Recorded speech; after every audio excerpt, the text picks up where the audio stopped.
नमस्कार, आप सभी का गोल्डन जीके 21 में। तो फ्रेंड्स, फाइनली अगला सीरीज़ लेके आ चुका हूँ आप लोगों के बीच, और इसमें हम लोग प्राचीन भारत का इतिहास पूरा कर लेंगे। ध्यान से देख लीजिएगा, परीक्षा में प्रश्न भी यहीं से आएगा, है ना।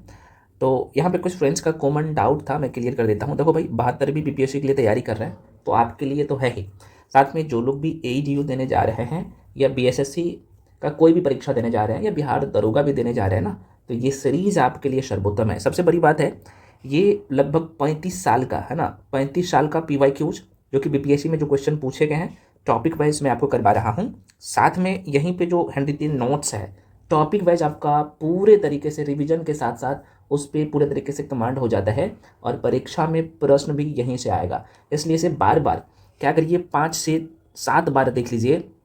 क्या होगा कि आपके माइंड में सारी चीज़ें परमानेंटली सेट हो जाएगा, और ये सीरीज कंप्लीट करवाऊंगा सारे सब्जेक्ट का, ठीक है। तो ध्यान से देख लीजिएगा। सभी लोग टेलीग्राम पे जाके जुड़ जाइए, वहाँ पे कई बार यूट्यूब की तरफ से आपके पास नोटिफिकेशन नहीं जाता है, तो सारे वीडियो का लिंक, पीडीएफ, बहुत सारी चीज़ें आपको प्रोवाइड की जाती है टेलीग्राम पे।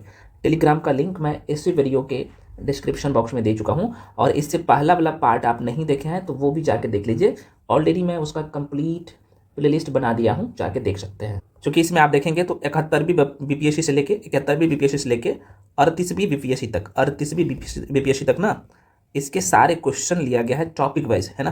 क्योंकि घटना चक्र पूर्वावलोकन की बुक है, आपको पता होना चाहिए, और इसे एक एक करके हम लोग पूरा करेंगे। इनके सारे क्वेश्चंस को पूरा कर रहे हैं 1 to 1। तो ये सारे टॉपिक कंप्लीट करना है आपको, है ना। आपको ये सारे टॉपिक कंप्लीट करना है, और परीक्षा में इसी टॉपिक से क्वेश्चन आता है। तो पार्ट 1 जो दिया हूँ ना फ्रेंड्स, उसमें मैं आपको यहाँ तक ये 3 टॉपिक पूरा करवा दिया हूँ। इस वीडियो में हम लोग पूरा सेक्शन को कंप्लीट कर लेंगे, है ना। वीडियो थोड़ा सा बड़ा जरूर होगा, लेकिन सारी चीज़ों को कर लेंगे। ध्यान से देखिए। तो बौद्ध धर्म से शुरू करते हैं कहानी को, ठीक है ना। तो पहला क्वेश्चन आपके सामने है, और ये सीडीपीओ के पेपर में पूछा गया क्वेश्चन है। क्वेश्चन कह रहा है कि गौतम बुद्ध का जन्म कहाँ हुआ था। तो आंसर सभी लोग टिक करेंगे कि लुम्बिनी में हुआ था। लुम्बिनी ये वन है ना, अभी प्रेजेंट टाइम में नेपाल में पड़ता है ना। तो अगर आप मैप देखो, है ना, अगर मैं यहाँ पे छोटा सा मैप बना लूँ, क्योंकि ये सारी चीज़ें मैपिंग के थ्रू कंप्लीट करते हैं तो लंबे समय तक आपके माइंड में रहेगा। और ये चीज़ें मैं आपको पहले भी बता चुका हूँ कि चीज़ों को अच्छे से करिए, है ना। मान लो कि इंडिया का मैप है, यहीं पे नेपाल है, और इस जगह पर जो है यहाँ पर गौतम बुद्ध का जन्म होता है। ये लुम्बिनी में पड़ता है, जो कि नेपाल में। लुम्बिनी वन था, जंगल था, है ना, वहीं पर इसका जन्म होता है। अब थोड़ा सा यहाँ से हम लोग क्या करते हैं ना, ये जो आपको दिया गया है इसे एक बार रिविजन कर लेते हैं एक साथ में। तो बौद्ध धर्म में आपको क्या क्या कंप्लीट करना है। परिचय, ज्ञान की प्राप्ति, विशेषता, अन्य तथ्य, बौद्ध संगीति से प्रश्न पूछता है उसे। ये गौतम बुद्ध है, सभी लोग जानते हो। तो बौद्ध धर्म के संस्थापक ही है, आप सबको पता है, गौतम बुद्ध। इसे एशिया का ज्योतिपुंज कहा जाता है, लाइट ऑफ एशिया इंग्लिश में कहते हैं। अच्छा, थोड़ा सा हम लोग चर्चा करेंगे गौतम बुद्ध को लाइट ऑफ एशिया क्यों कहा गया है, जो कि आपको आपके मन में क्वेश्चन आएगा, चर्चा करेंगे। तो यहाँ पे देख लीजिए, आपसे प्रश्न पूछा था इसका जन्म के लेके। तो जन्म जो है इनका 563 ईसा पूर्व में लुम्बिनी, जो कि अभी कहाँ पे, नेपाल में पड़ता है। लुम्बिनी कपिलवस्तु, ये कपिलवस्तु है ना, नेपाल और उत्तर प्रदेश के बॉर्डर पे है ना ये जगह। तो लुम्बिनी का मैक्सिमम एरिया देखा जाए तो नेपाल में ही है पूरा एरिया। कपिलवस्तु का हालांकि कुछ एरिया उत्तर प्रदेश के सिद्धार्थनगर जिला है, वहाँ पे भी है, हम लोग मैप पे भी देखेंगे। तो बस आप यहाँ से इतना ध्यान रखिएगा कि 563 ईसा पूर्व में BCE होता है, तो यहाँ पे जन्म होता है लुम्बिनी नेपाल में। ये जानकारी आपको कहाँ पे मिलता है, तो कैंटोन अभिलेख है ना, वहाँ से जानकारी मिलता है, ठीक है ना। और इनका प्रतीक चिन्ह था कमल एवं षाढ़, और इनका नाम, बचपन का नाम था, गौतम बुद्ध का बचपन का नाम था सिद्धार्थ। ये सारे पॉइंट्स आपको ध्यान रखना। इनके पिता का नाम क्या था भाई, सुदोधन, जो कि शाक्यगण, यहाँ से पूछता है फ्रेंड्स, माइंड में रखिएगा। इनके पिता जो है शाक्यगण के मुखिया थे, शाक्यगण के मुखिया थे। माता की बात कर ले तो माया देवी, जो कि इनके माता की जो नाम थे, गौतम बुद्ध की माता के नाम थे माया देवी। इनके जन्म के 7वें दिन इनकी माता की मृत्यु हो जाते हैं। तो जाहिर सी बात है, इनका जो लालन पालन करते हैं, है ना, पोषण पालन ऐसे बोल सकते हो। तो इनकी मौसी, जिनका नाम है भाई प्रजापति गौतमी के द्वारा किया गया था। गौतम बुद्ध का जो है विवाह होता है 16 वर्ष की एज में, है ना। किनके साथ होता है, तो यशोधरा के साथ इनका विवाह होता है 16 साल की उम्र में। और उनसे जो है एक पुत्र होते हैं, इनके पुत्र का नाम है राहुल, है ना। चन्ना नामक जो है सारथी, और कंथक नामक घोड़े के साथ ये कपिलवस्तु के शायर पे निकलता है। ये 4 दृश्य देखते हैं, जिसमें बूढ़ा व्यक्ति था, एक बीमार व्यक्ति था, शब था, और एक सन्यासी था। तो भाई इनके मन में आया कि भाई सन्यासी सबसे ज़्यादा खुश है तो हम सन्यासी ही बनेंगे। इसके पीछे का कहानी भी और है, बस इतना भी ध्यान रखिए कि आपके परीक्षा में काम हो जाएगा। तो 29 वर्ष की अवस्था में इन्होंने गृह त्याग दिया। और बौद्ध धर्म में ये लाइन से डायरेक्टली प्रश्न पूछे जाते हैं। तो बौद्ध धर्म में गृह त्याग को महाविनिष्क्रमण कहा गया है और इनका प्रतीक चिन्ह जो था घोड़ा था। तो इसे एक सांस में आपको क्या करना है, रिवीजन ऐसे ही कर लेना है। अब मैं थोड़ा सा कुछ मुख्य बातें बता देता हूँ। तो गौतम बुद्ध को लाइट ऑफ एशिया किस लिए कहा जाता है, मन में तो प्रश्न आएगा, है ना। तो क्लियर कर देता हूँ। देखो भाई, पूरे एशिया पर बौद्ध धर्म का क्या हुआ, प्रभाव पड़ा, है ना। आप देखेंगे तो बुद्ध का जन्म भारत में होता है, लेकिन इनके विचार मतलब कि बौद्ध धर्म की बात कर लो तो श्रीलंका हो गया, भारत हो गया, तो है ही, चाइना हो गया, तिब्बत हुआ, जापान, म्यांमार, थाईलैंड, वियतनाम जैसे देशों में, मतलब कि कह सकते हो कि पूरे एशिया में इनके विचार जो है फैल गए और इन्होंने पूरे महाद्वीप को शांति और अहिंसा का मार्ग सिखाया। लाइट ऑफ एशिया प्रचलित कब हुआ, एक व्यक्ति का नाम ध्यान रखना और डेट ध्यान रखना। इसका नाम था एडविन, यहाँ पे लिख देता हूँ, है ना, एडविन और है ना, इसका नाम था आर्नोल्ड, है ना, आर्नोल्ड। इनके द्वारा पुस्तक लिखा गया था कब, तो 1879 ईस्वी में, ठीक है। पुस्तक का नाम ही था light of Asia, the light of Asia, the light of Asia. पूछे जा सकते हैं कि द लाइट ऑफ एशिया किसके द्वारा लिखी गई पुस्तक है भाई, तो ध्यान रखना एडविन जो है आर्नोल्ड के द्वारा लिखी गई पुस्तक, और ये पुस्तक इनके द्वारा लिखा गया, तब से ये बहुत ज़्यादा प्रचलित हुआ। तो आपको आज के बाद ये चीज़ें गलती नहीं करना है कि गौतम बुद्ध को लाइट ऑफ एशिया क्यों कहा जाता है और प्रचार प्रसार इनका कब हुआ सबसे ज़्यादा, ठीक है।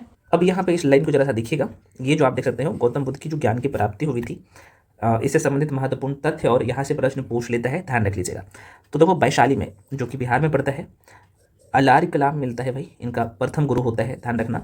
और तो अलार कलाम से इन्होंने शाक्य दर्शन का ग्रहण किया। अब आपके मन में क्वेश्चन आएगा कि शाक्य दर्शन आखिर होता क्या है। तो देखो भाई, शाक्य दर्शन के सीधे तौर पे बात करूँ ना, तो शाक्य का मतलब ही होता है, सांख्य का मतलब होता है गिनती या विवेक। शाक्य दर्शन का मुख्य रूप से इस बात पर जो है जोर देता है, शाक्य दर्शन मुख्य रूप से कह सकते हो इस बात पर जो है जोर देता है कि दुनिया की उत्पत्ति कैसे हुई और हमें ज्ञान प्राप्ति कैसे होता है, ये शाक्य दर्शन बताता है, बस इतना ध्यान रखना।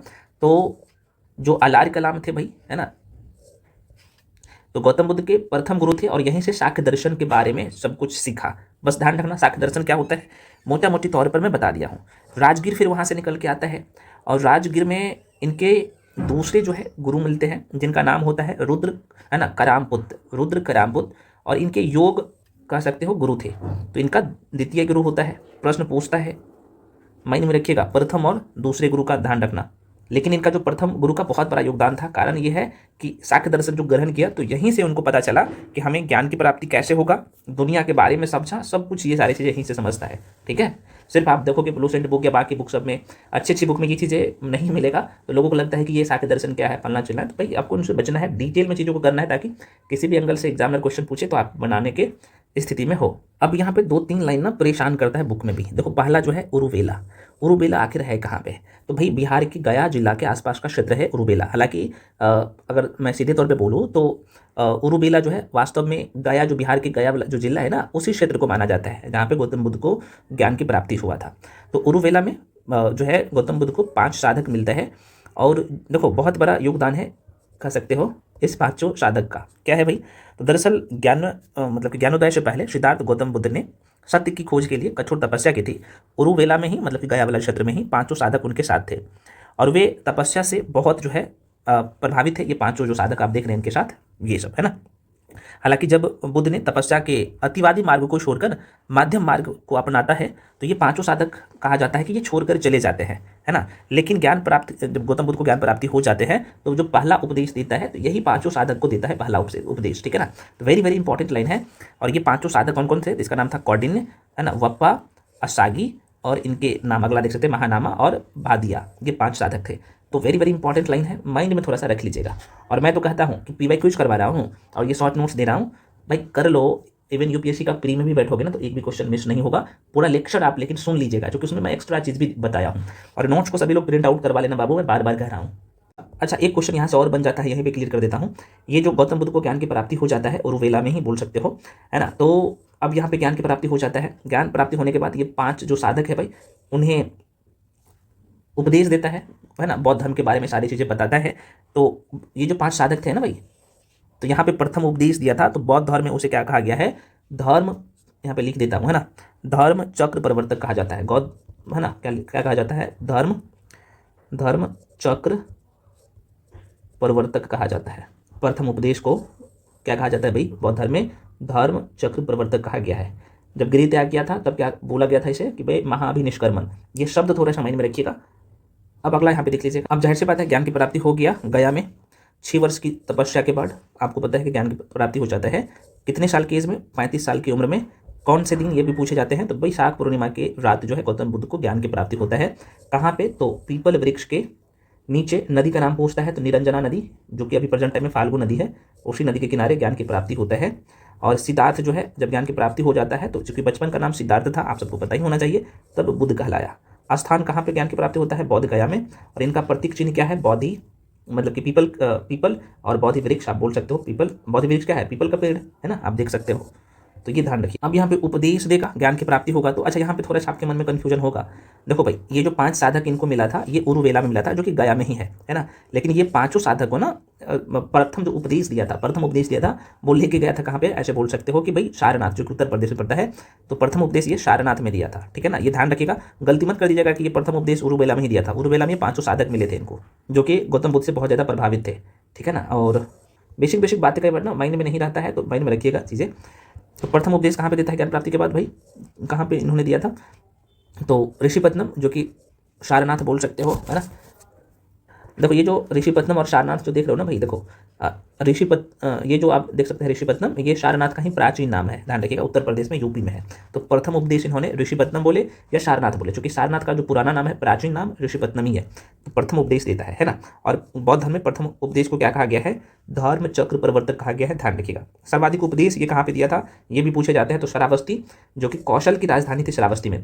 तो प्रथम उपदेश ज्ञान प्राप्ति के बाद प्रथम उपदेश दिया था इन्होंने ऋषिपत्नम, सारनाथ में, है ना। और सर्वाधिक उपदेश इन्होंने श्रावस्ती में दिया। और श्रावती भी आप सबको पता है उत्तर प्रदेश में पड़ता है, कौशल की राजधानी है।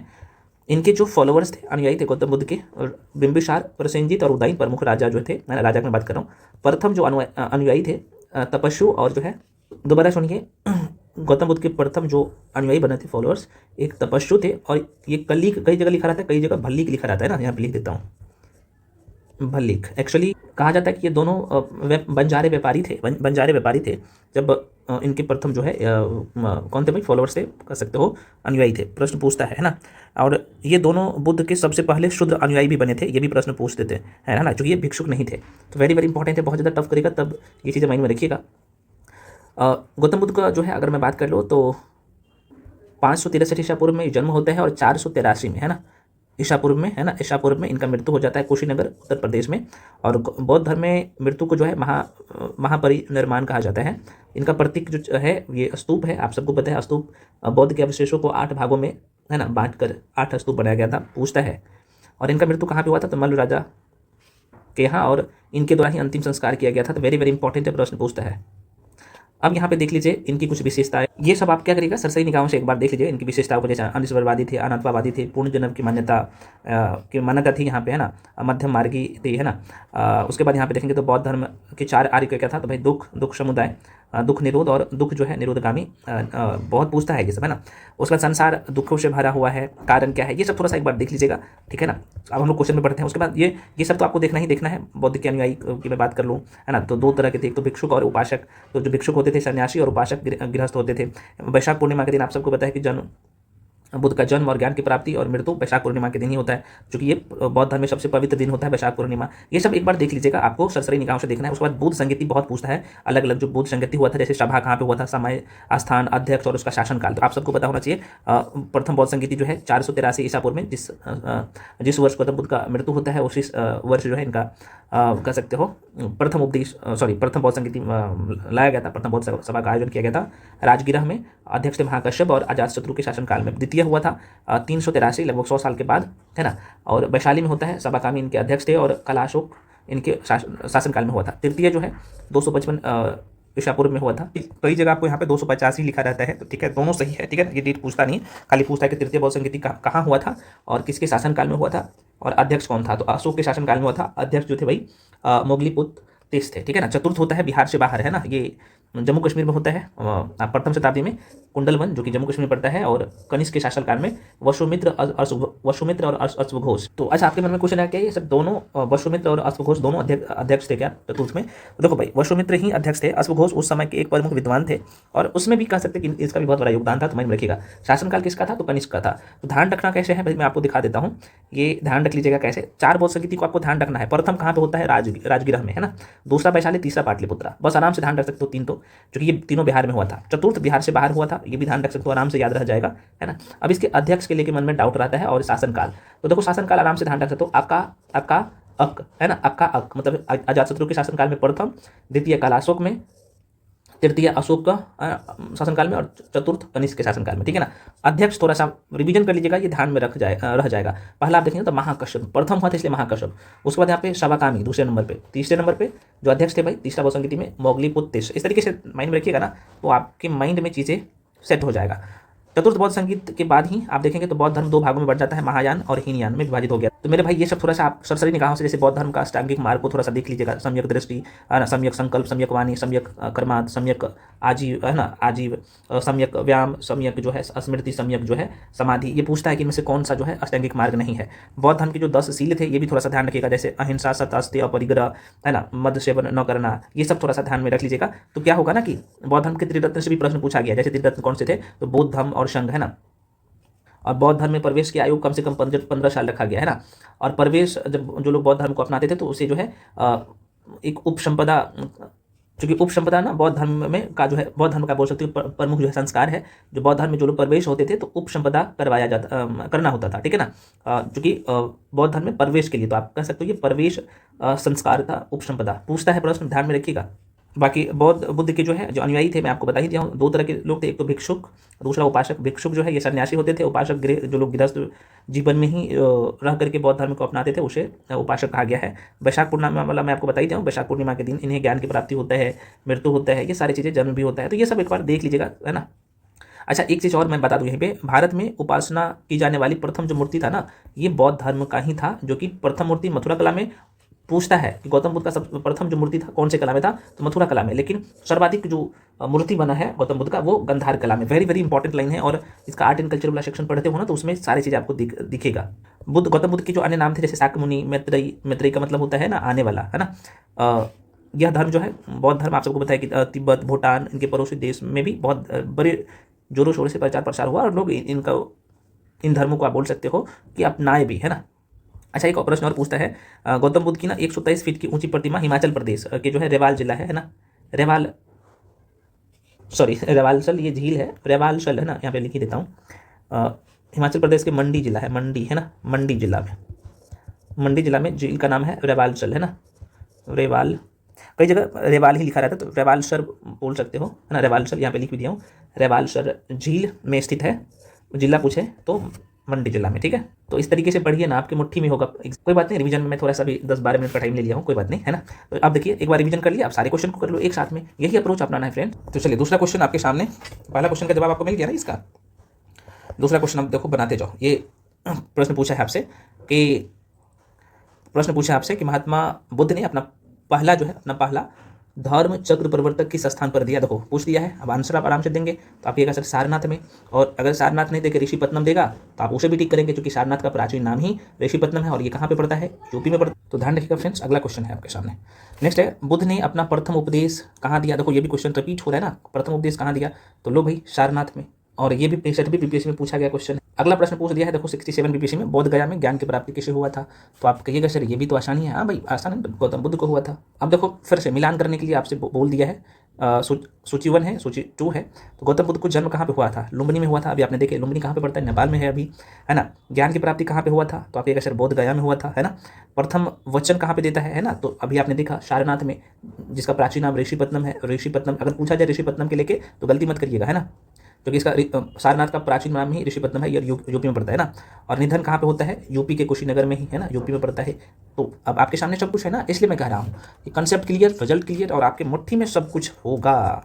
बस जितना करवाया जा रहा है कर लो। क्योंकि नोट्स की बात कर ले, हैंड रिटन नोट्स जो डिजाइन किया गया ना, एक बुक में इतना कंटेंट कहाँ पे मिलेगा? उसमें एनसीईआरटी का कंपाइलेशन है, स्टैंडर्ड बुक का कंपाइलेशन है, सब कुछ समाहित कर दिया गया है। और लेक्चर देख लेते हो ये पूरा, तो मुट्ठी में होगा सारे क्वेश्चन। चलो अगला क्वेश्चन है, कौन सी बौद्ध संगीति बिहार में आयोजित नहीं किया गया था? अभी मैं बोला ना, ट्रिक से हटवा दिया ना, 3 बिहार में था, एक बाहर था, चतुर्थ बौद्ध संगीति बिहार के बाहर था, है ना। किसके शासनकाल में? कनिष्क के शासनकाल में। और मैंने बोला था कि भाई कहाँ पे हुआ था, तो ये उत्तर भारत में हुआ था, कह सकते हो कि भारत में, तो जो ताज है ना जम्मू एंड कश्मीर में कुंडलवन में हुआ था, यहाँ पे चतुर्थ बौद्ध संगीति, ठीक है ना। अगला क्वेश्चन है भाई, अजात शत्रु के शासनकाल में, अभी मैं आपको बोला ना अका अक, ध्यान रखना, अका अक, और से क्या हो जाएगा अजात शत्रु, कौ से कालाशोक, और से अशोक, और कौ से कनिष्क, है ना। तो देखो प्रश्न क्या पूछ लिया है कि अजात शत्रु के शासनकाल में प्रथम बौद्ध संगीति का आयोजन किस नगर में किया गया था? तो नगर भी पूछ दिया, तो पहला कहाँ पे हुआ था भैया? तो आप कहेंगे पहला तो सर राजगीर में हुआ था, दूसरा कहाँ पे? वैशाली में, वैशाली नहीं है, तो दूसरा जो हुआ था ये वैशाली में हुआ था, वैशाली में, और तीसरा पाटलिपुत्रा में, चतुर्थ कश्मीर में। तो आपसे क्या पूछा है? प्रथम बौद्ध संगीति, तो राजगीरा हो जाएगा ना, राजगीरा ए। और ये जो है जैसे ये जो है पूछा था कि चतुर्थ बौद्ध संगीति वाला क्वेश्चन ना, देखिए यहाँ पे 71वीं बीपीएससी जो अभी लास्ट में पेपर हुआ है यहाँ पे पूछ लिया गया था, कौन से बौद्ध संगीति बिहार में आयोजित नहीं हुआ था? तो चतुर्थ वाला वो नहीं हुआ था। और देखो यहीं से उसी नोट से क्वेश्चन है ना सारे। देखो भाई ये नोट्स आपको 71वीं के लिए दिया गया था, हालांकि 72वीं के लिए नोट्स को और डेप्थ में किया गया है ना, ताकि मेन से भी आपका कवर हो जाए, इसलिए ठीक ना। तो चलिए इसका भी आंसर आपको मिल गया ना भाई, ये हो जाएगा बिल्कुल सही। अगला क्वेश्चन है, फिर से क्वेश्चन करें कि प्रथम बौद्ध संगीति के अध्यक्ष कौन थे? लो अध्यक्ष से बार पूछ दिया, तो आप कहिएगा सर अध्यक्ष है, अध्यक्ष तो मैं महाकश्यप, प्रथम हुआ था इसलिए महाकश्यप, है ना, तो महायज्ञ हुआ था, ऐसे ध्यान रख सकते हो, है ना। तो महाकश्यप देखो आ गया, तो पकड़िएगा चीज़ों को ना, तो आपके माइंड में परमानेंटली सेट हो जाएगा। तो Mahakashyap is the right answer, B हो जाएगा। नेक्स्ट, प्रथम बौद्ध महासभा कहाँ आयोजित किया गया था? और देखो 67 में पूछ लिया है घुमा फिरा के, तो क्या हो जाएगा? बिल्कुल जो लोग बीटी कर रहे हो, राजगीर में प्रथम हुआ था ना, राजगीर में। नेक्स्ट, भगवान बुद्ध के जो है महापरिनिर्माण के बाद पहली बौद्ध संगीति हुई थी, जब इनका मृत्यु होता है 483 ईसा पूर्व में, 483 ईसा पूर्व में। तो चूंकि बौद्ध धर्म में मृत्यु को महापरिनिर्माण कहा जाता है, आपको पता होना चाहिए, मैं अभी पढ़ाया हूँ। तो आंसर क्या होगा भैया? तो आप कहिएगा सर ये राजगीर हो जाएगा, राजगीर में प्रथम बौद्ध संगीति हुआ था।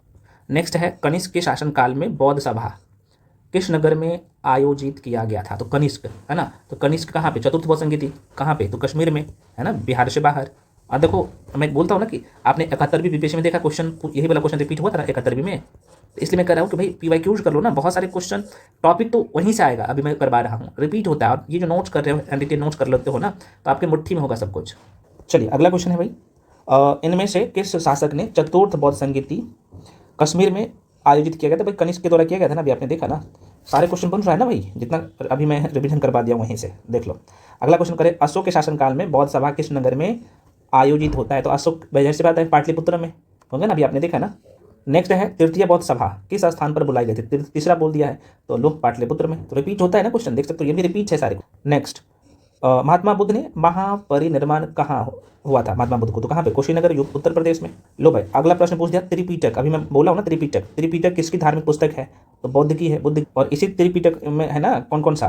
तो आप कहिएगा सर विनय पिटक जो कि संघ संबंधी नियम को बताता है, जो कि दैनिक जीवन संबंधी आचार विचार का संग्रह है। सुत्त पिटक में महात्मा बुद्ध और उनके प्रिय शिष्यों द्वारा दिए गए उपदेश के बारे में है। अभिधम्म पिटक में क्या है? बौद्ध धर्म के दार्शनिक सिद्धांत को बताता है। तो ये तीनों पिटक बौद्ध धर्म से संबंधित है। अगला है, देख सकते हो यहाँ पे, निम्नलिखित में कौन महायान, है ना, कौन महायान बौद्ध धर्म और हीनयान बौद्ध धर्म के बीच मूलभूत अंतर का प्रतिनिधित्व करता है? तो लो भाई देखो अब यहाँ पे 2019 में बीपीएससी असिस्टेंट में प्रश्न पूछ लिया गया था, तो बताइए क्या हो जाएगा इसका आंसर?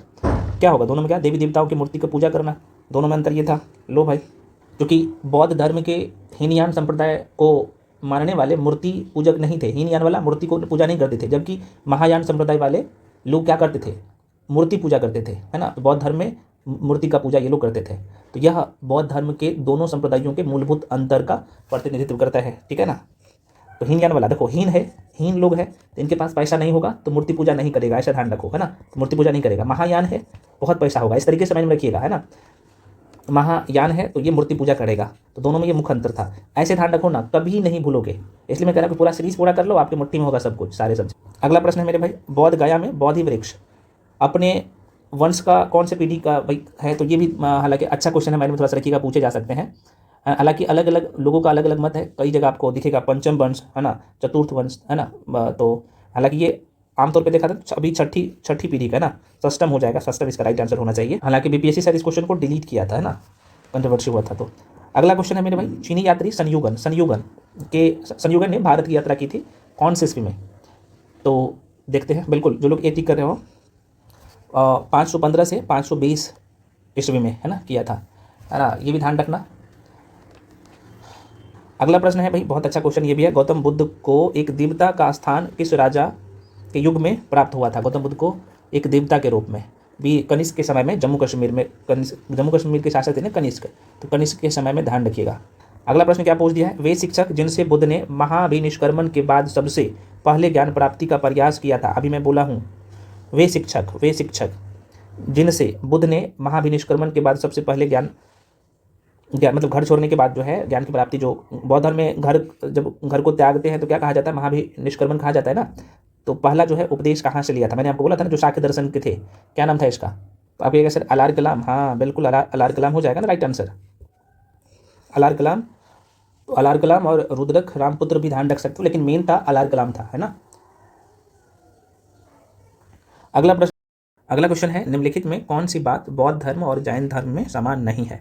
तो देखो भाई, माइंड में रखिएगा, ये बहुत पूछता है प्रश्न, क्योंकि बौद्ध धर्म और जैन धर्म में दोनों में जो समान नहीं है वह है ईश्वर का अस्तित्व और आत्मा की अवधारणा। ध्यान रखिएगा, बौद्ध धर्म में ईश्वर को नहीं माना जाता और आत्मा के अस्थायी स्वरूप भी कह सकते हो, उस पर प्रश्न उठाए जाते हैं। जबकि जैन धर्म में ईश्वर की सृष्टि का कर्ता माना जाता है, लेकिन आत्मा को एक स्वतंत्र इकाई माना जाता है। ठीक है ना, तो आप यहाँ पे बोल देना आत्मदमन। ठीक है ना। नेक्स्ट क्वेश्चन आपके सामने, नालंदा विश्वविद्यालय ज्ञान का महान केंद्र था भाई, तो बौद्ध धर्म का था, है ना। फ्रेंड्स अगला चैप्टर हम लोगों का है भाई जैन धर्म, है ना। एक बार पुनः, बहुत सारे फ्रेंड्स बाद में जुड़े होंगे, मैं बता देता हूँ भाई। कुछ लोगों का ये रहता है कि सर हम आपके साथ जुड़े तो कैसे जुड़े, हमें क्या क्या मिलेगा? देखो भाई, 72वीं बीपीएससी का तो एक स्पेशल बैच है, वो चल रहा है, एकदम बच्चे जैसे सब कुछ आपको पढ़ाया जा रहा है, और बहुत ही नॉमिनल फी है, इतना कम फी कि भाई आप मार्केट में बुक खरीदने जाओगे ना सारे सब्जेक्ट का, तो बुक भी नहीं मिलेगा, जितना भी आपको पूरा कंटेंट और सब कुछ दे दिया जाता है। वो बैच अलग है, अभी मैं बता दूंगा। बीपीएससी एईडीओ और सीजीएल 4 के लिए कंबाइंड बैच लेके आया हूँ, है ना। मात्र इसका फी है, आप देख सकते 999 रुपीज़ है, 900 मात्र 99 रुपया है। और सबसे बड़ी बात है, इसमें सारे सब्जेक्ट आपको पढ़ाया जा रहा है, history, polity, geography, current affairs, Bihar special, science में देखा जाए तो physics, chemistry, bio, math, reasoning, Hindi, सब कुछ पढ़ाया जा रहा है मात्र 999 रुपया में। तो जो लोग ज्वाइन करना चाहते हो कर लो, ये सुविधा कहीं नहीं मिलेगा। कंटेंट भी आपने देख लिया, किस तरीके से पढ़ाया जाता है आप ये भी देख लिया, क्वेश्चन माइंड में सेट कर देंगे, है ना। कहीं पे 50,000 दे के भी पढ़ोगे ना तो पर भी ये 1,000 में जो मैं पढ़ा रहा हूँ, 999 पढ़ा रहा हूँ, ये तो टक्कर नहीं देगा। कहीं कहीं पे पढ़े होंगे तो आपको पता होगा, है ना। तो आराम से आकर पढ़िए। जो भी इन्फॉर्मेशन चाहिए, यहाँ पे ये नंबर आपको दिख रहा होगा 7319924130 पे आपको पेमेंट करना है। पेमेंट आप गूगल पे, फोन पे, पेटीएम किसी भी माध्यम से कर सकते हैं। उसका स्क्रीनशॉट करके इसी नंबर पे भेज दीजिएगा, तुरंत आपको बैच में जोड़ दिया जाएगा। और जो सेक्शन कंप्लीट हो गया है ना, तो जैसे मैं आपको बैच में जोड़ूंगा, आपको पिछले क्लासेस भी मिल जाएगा, वीडियो, पीडीएफ, है ना, सब कुछ, बुकलेट सब मिल जाएगा। और सबसे बड़ी बात है, ये रिकॉर्डेड फॉर्म में आपको सारे क्लासेस मिलता है, तो आराम से जिस भी टाइम आप फ्री होंगे उस टाइम आप वीडियो को देख सकते हैं, मल्टीपल टाइम रिविजन कर सकते हैं। और 1-to-1 मेंटरशिप मिलता है। मान लो कि पढ़ने के दौरान जो भी क्वेश्चन आपको समझ में नहीं आया, डायरेक्टली पढ़िए एक जगह और पूछिए, सारी चीज़ें आराम से सबका जवाब भी मिलता है। ठीक है, जो लोग ज्वाइन करना चाहते हो कर सकते हो। इसका वैलिडिटी आपका सीजीएल मेंस एग्जाम तक रहेगा। ठीक है फ्रेंड्स, 72वीं बीपीएससी के लिए स्पेशल बैच आप लोगों के लिए लेके आया हूँ। और इसका फी मात्र जो है 2499 है, और कंप्लीट बैच है। आराम से आइए पढ़िए, सब कुछ आपको यहाँ पे दिया जा रहा है। कुछ लोग एनसीईआरटी के लेके पूछ रहे थे, भाई इसमें इंक्लूड है एनसीईआरटी, आपको अलग से पढ़ाया जा रहा है ना। इसमें हैंडरिटन नोट्स तो मिलता ही है, साथ में पीपीटी भी मिलता है आपको, और स्पेशल क्लास आपके लिए डिजाइन किया गया है 72वीं बीपीएससी के लिए इस बार, है ना। तो आइए पढ़िए, पूरा कंसेप्ट क्लियर होगा, एग्जाम भी क्लियर होगा, और बोनाफाइड मार्क्स भी आपका आएगा। ठीक है, तो इसके रिगार्डिंग भी जो भी इन्फॉर्मेशन चाहिए, नंबर आपको स्क्रीन पर दिख रहा होगा 7319924130, इसी पे पेमेंट करना होता है। उसका स्क्रीनशॉट करके इसी नंबर पर भेज दीजिएगा, उसके बाद आपको बैच में जोड़ लिया जाएगा। ठीक है, जो लोग मॉक टेस्ट देना चाहते हैं, भाई मॉक टेस्ट शुरू है बीपीएससी एईडी और सीजीएल 4 का, है ना। जनरल एप्टीट्यूड का, मैथ और रीजनिंग का जो मॉक टेस्ट है, 30 मॉक टेस्ट मात्र आपको 299 में मिल रहा है, विथ वीडियो एक्सप्लेनेशन, समझ रहे हो ना। उसके बाद जो है आप जनरल स्टडीज़ का भी 30 टेस्ट मिल रहा है आपको मात्र 299 में। नंबर वही है जो आपको बताया गया है, आप देख सकते हो 7319924130, इस पर पेमेंट करके भेजेगा, उसके बाद आपको बैच में जोड़ दिया जाएगा। तो चलो, पहला क्वेश्चन है, जैन धर्म का महावीर स्वामी का जन्म कहाँ हुआ था? तो आइए पहले हम लोग एक बार टॉपिक को पढ़ लेते हैं, उसके बाद फिर इस क्वेश्चन को लगा लेंगे। फ्रेंड्स, जैन धर्म को थोड़ा सा हम लोग चर्चा कर लेते हैं, और मैं पहले भी बता चुका हूँ, नोट्स को प्रिंट आउट करवा लीजिएगा सभी लोग। ठीक है, तो देखो भाई, जैन धर्म की स्थापना किसी एक व्यक्ति द्वारा नहीं किया गया, है ना।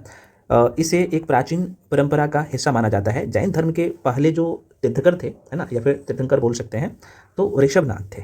हालांकि वास्तविक विस्तार और प्रचार जो है सबसे ज़्यादा जो किया है जो कि 24 नंबर के 24वें तीर्थकर है ना, तीर्थंकर भी बोल सकते हो, जो कि भगवान महावीर के समय हुआ था। सबसे ज़्यादा जैन धर्म का विस्तार है ना, प्रचार हुआ था। जैन धर्म का उद्देश्य ही है कि मोक्ष प्राप्त करना और सभी जीवों के प्रति अहिंसा का पालन करना है ना। तो डायरेक्टली यहाँ से 2-3 क्वेश्चन बनता है, 1 to 1 हम लोग चर्चा करेंगे। तो प्रश्न पूछे जा सकते हैं कि जैन धर्म के प्रथम जो है तीर्थंकर या संस्थापक कौन थे, तो ऋषभ देव थे, इसके बारे में चर्चा करेंगे। और जैन धर्म का वास्तविक संस्थापक या 24वें तीर्थंकर कौन थे, तो महावीर स्वामी थे, ठीक है ना। तो कई बार यहाँ से एक छोटा सा क्वेश्चन भी पूछ लेता है कि जैन धर्म में टोटल कितने तीर्थंकर हुए, तो 24। अब कहिएगा 24 के बाद क्यों नहीं हुआ, तो देखो भाई, जैन धर्म की मान्यताओं के अनुसार 24 तीर्थंकरों की संख्या निश्चित है इसमें जैन धर्म में। यह एक धार्मिक मान्यता है कि इस चक्र के दौरान इतने ही महान विभूतियों का आगमन होता है और इसके बाद कोई तीर्थंकर या फिर तीर्थंकर नहीं हुआ है ना। तो मैं थोड़ा सा बेसिक बातें रखिएगा। तो देखो, कुछ तीर्थंकर को आपको ध्यान रखना है। तो जैन की मैं बात कर लूँ तो जैन तीर्थंकर और उनके जो प्रतीक थे उनको आपको माइंड में रखना है। तो जैन धर्म के मैं आपको बोल ही चुका हूँ कि प्रथम जो तीर्थंकर या संस्थापक थे वो ऋषभ देव थे और इनका प्रतीक चिन्ह जो है सांड था, पूछता है। दूसरे नंबर का अजित नाथ थे और इनके प्रतीक चिन्ह जो है हाथी। संभवनाथ तीसरे जो है तीर्थंकर थे और इनके जो प्रतीक चिन्ह थे भाई घोड़ा, है ना। उसके बाद यहाँ पे 7वें नंबर का जो तीर्थंकर थे, सबको नहीं याद रखना है, 24 का 24 तीर्थंकर को आपको पढ़ना भी नहीं है, जो पढ़ना है वो बता रहा हूँ, है ना। तो 7वें जो थे ये पार्श्वनाथ थे और इनके जो प्रतीक चिन्ह थे भाई स्वास्तिक, है ना। और 16वें तीर्थंकर शांतिनाथ और इनके प्रतीक चिन्ह हरिण। उसके बाद 21वें 22वें और 23वें आपको ध्यान रखना है, बहुत इंपॉर्टेंट है ना। तो 21वें तीर्थंकर थे नामीनाथ और इनके प्रतीक चिन्ह जो थे है ना, नील कमल। और 22वें तीर्थंकर जो है कौन थे भाई, तो अरिष्टनेमी और इनके प्रतीक चिन्ह जो है शंख। 23वें वेरी वेरी इंपॉर्टेंट है, याद होना ही चाहिए, पार्श्वनाथ और इनके प्रतीक चिन्ह थे सर्प। और 24वें महावीर स्वामी होते हैं और इनके प्रतीक चिन्ह थे भाई सिंह। अब एक प्रश्न और पूछता है यहाँ से, 2 जैन तीर्थंकरों की मैं बात कर लूँ, एक तो ऋषभ देव और अरिष्टनेमी के नामों का उल्लेख कहाँ पे, तो ये ऋग्वेद में मिलता है। ऋग्वेद में अरिष्टनेमी को भगवान कृष्ण की निकट संबंधी माना जाता है, अरिष्टनेमी को, ये भी ध्यान रखिएगा। तो प्रश्न पूछता है कि कौन से 2 जैन तीर्थंकर के बारे में जानकारी ऋग्वेद में मिलता है, तो भी ध्यान रखना, एक कौन, तो ऋषभ देव और दूसरा जो है अरिष्टनेमी। अब थोड़ा सा पार्श्वनाथ को पढ़ लीजिए, क्योंकि आपको आपके पेपर में यहाँ से प्रश्न पूछ लेता है पार्श्वनाथ से। तो जैन धर्म के चूंकि ये 23वें तीर्थंकर है ना, तो ये पहली बात आपको ध्यान रखना है ना। काशी के इक्ष्वाकु है ना वंशीय राजा जिसका नाम था अश्वसेन के पुत्र माने जाते हैं ये, है ना, पार्श्वनाथ। 30 वर्ष की अवस्था में सन्यासी जीवन ये ग्रहण करता है और इनकी प्रमुख विशेषता जो थे ना, हिंसा न करना, सदा सत्य बोलना, चोरी न करना, संपत्ति न रखना, ये 4 प्रमुख शिक्षाएं जो दिया गया था ना, किनके द्वारा, तो पार्श्वनाथ के द्वारा ही दिया गया था, ठीक है ना। उसके बाद 24वें तीर्थंकर जो है या फिर तीर्थंकर कौन होते हैं, महावीर स्वामी, है ना। चूंकि आपको पता है जैन धर्म के अंतिम या बोल सकते हो 24वें तीर्थंकर थे। इनका जन्म होता है भाई 540 ईसा पूर्व में, कहाँ पे, कुंडलग्राम, बिहार के वैशाली में। बचपन का नाम वर्धमान था, ये भी पूछ लेता है कई बार क्वेश्चन, तो वर्धमान था भाई, ध्यान रखना, है ना। उसके बाद इनके पिता का नाम सिद्धार्थ थे, सिद्धार्थ। आप ये मत सोच लीजिएगा कि गौतम बुद्ध का बचपन का नाम सिद्धार्थ था तो उनका पिता वही है, नहीं, इनके पिता अलग थे और इनके पिता का नाम सिद्धार्थ थे, जो कि ज्ञातरिक कुल के थे, है ना, ज्ञातरिक कुल के सरदार थे इनके पिता। माता की बात कर लो तो त्रिशला इनके माता के नाम थे और लिच्छवी राजा चेतक की, है ना, नाम आपने जरूर सुना होगा, नहीं तो आगे आपको देखने को मिलेगा। तो लिच्छवी राजा चेतक की बहन, है ना, इनकी माता। इनका शादी होता है महावीर स्वामी का यशोदा के साथ, है ना, यशोदा। और यशोदा से पुत्री होते हैं जिनका नाम होता है अनुजा या है ना, दर्शनी भी बोल सकते हो। और इन्हें जो महावीर स्वामी की जो पुत्री होती है ना, इनका विवाह जामिल के साथ होता है। तो जामिल कौन होगा, तो महावीर स्वामी के दामाद होंगे। अब यहाँ पे देख लीजिएगा, 30 वर्ष की उम्र में इनके भाई था नंदीवर्धन से अनुमति से इन्होंने अपने भाई की अनुमति से सन्यासी ग्रहण के लिए इन्होंने ठान लिया और घर छोड़ देता है। 12 वर्षों की कठिन तपस्या के बाद इन्हें जो है महावीर स्वामी को, है ना, जुरिम्बिक नदी के समीप, रिजुपालिका नदी, है ना, जुरिम्बिक के समीप, ये जुरिम्बिक, अच्छा, ये जो जुरिम्बिक जो देख रहे हैं ना, ये एक्चुअली एक गाँव है ना, जो कि रिजुपालिका नदी आप देखेंगे तो बिहार के मुंगेर जिला के आसपास में है। और इसी नदी के तट पर जो है ना महावीर स्वामी, ये जिरिम्बिक के समीप, ये जिरिम्बिक अभी देखा जाए तो प्राचीन नाम है और ये भी बिहार में ही है।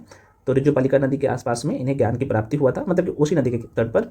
और साल वृक्ष के नीचे, ये भी पूछता है, साल वृक्ष के नीचे ज्ञान का बोध होता है। और जब जैन धर्म में ज्ञान की प्राप्ति हो जाता है तो इन्हें, चूँकि जैन धर्म में पूर्ण ज्ञान की प्राप्ति होता है ना, उन्हें कैवल्य कहा जाता है। कई बार प्रश्न पूछा जाता है, आगे मैं लिख दिया, कैवल्य कहा जाता है, ध्यान रखिएगा, है ना। तो जब महावीर स्वामी को ज्ञान की प्राप्ति हो गया तो जिन मतलब विजेता, अरहत, पूज्य और निग्रंथ बंधन रहित कहलाए। वेरी वेरी इंपॉर्टेंट है, ये लाइन माइंड में रख लीजिएगा।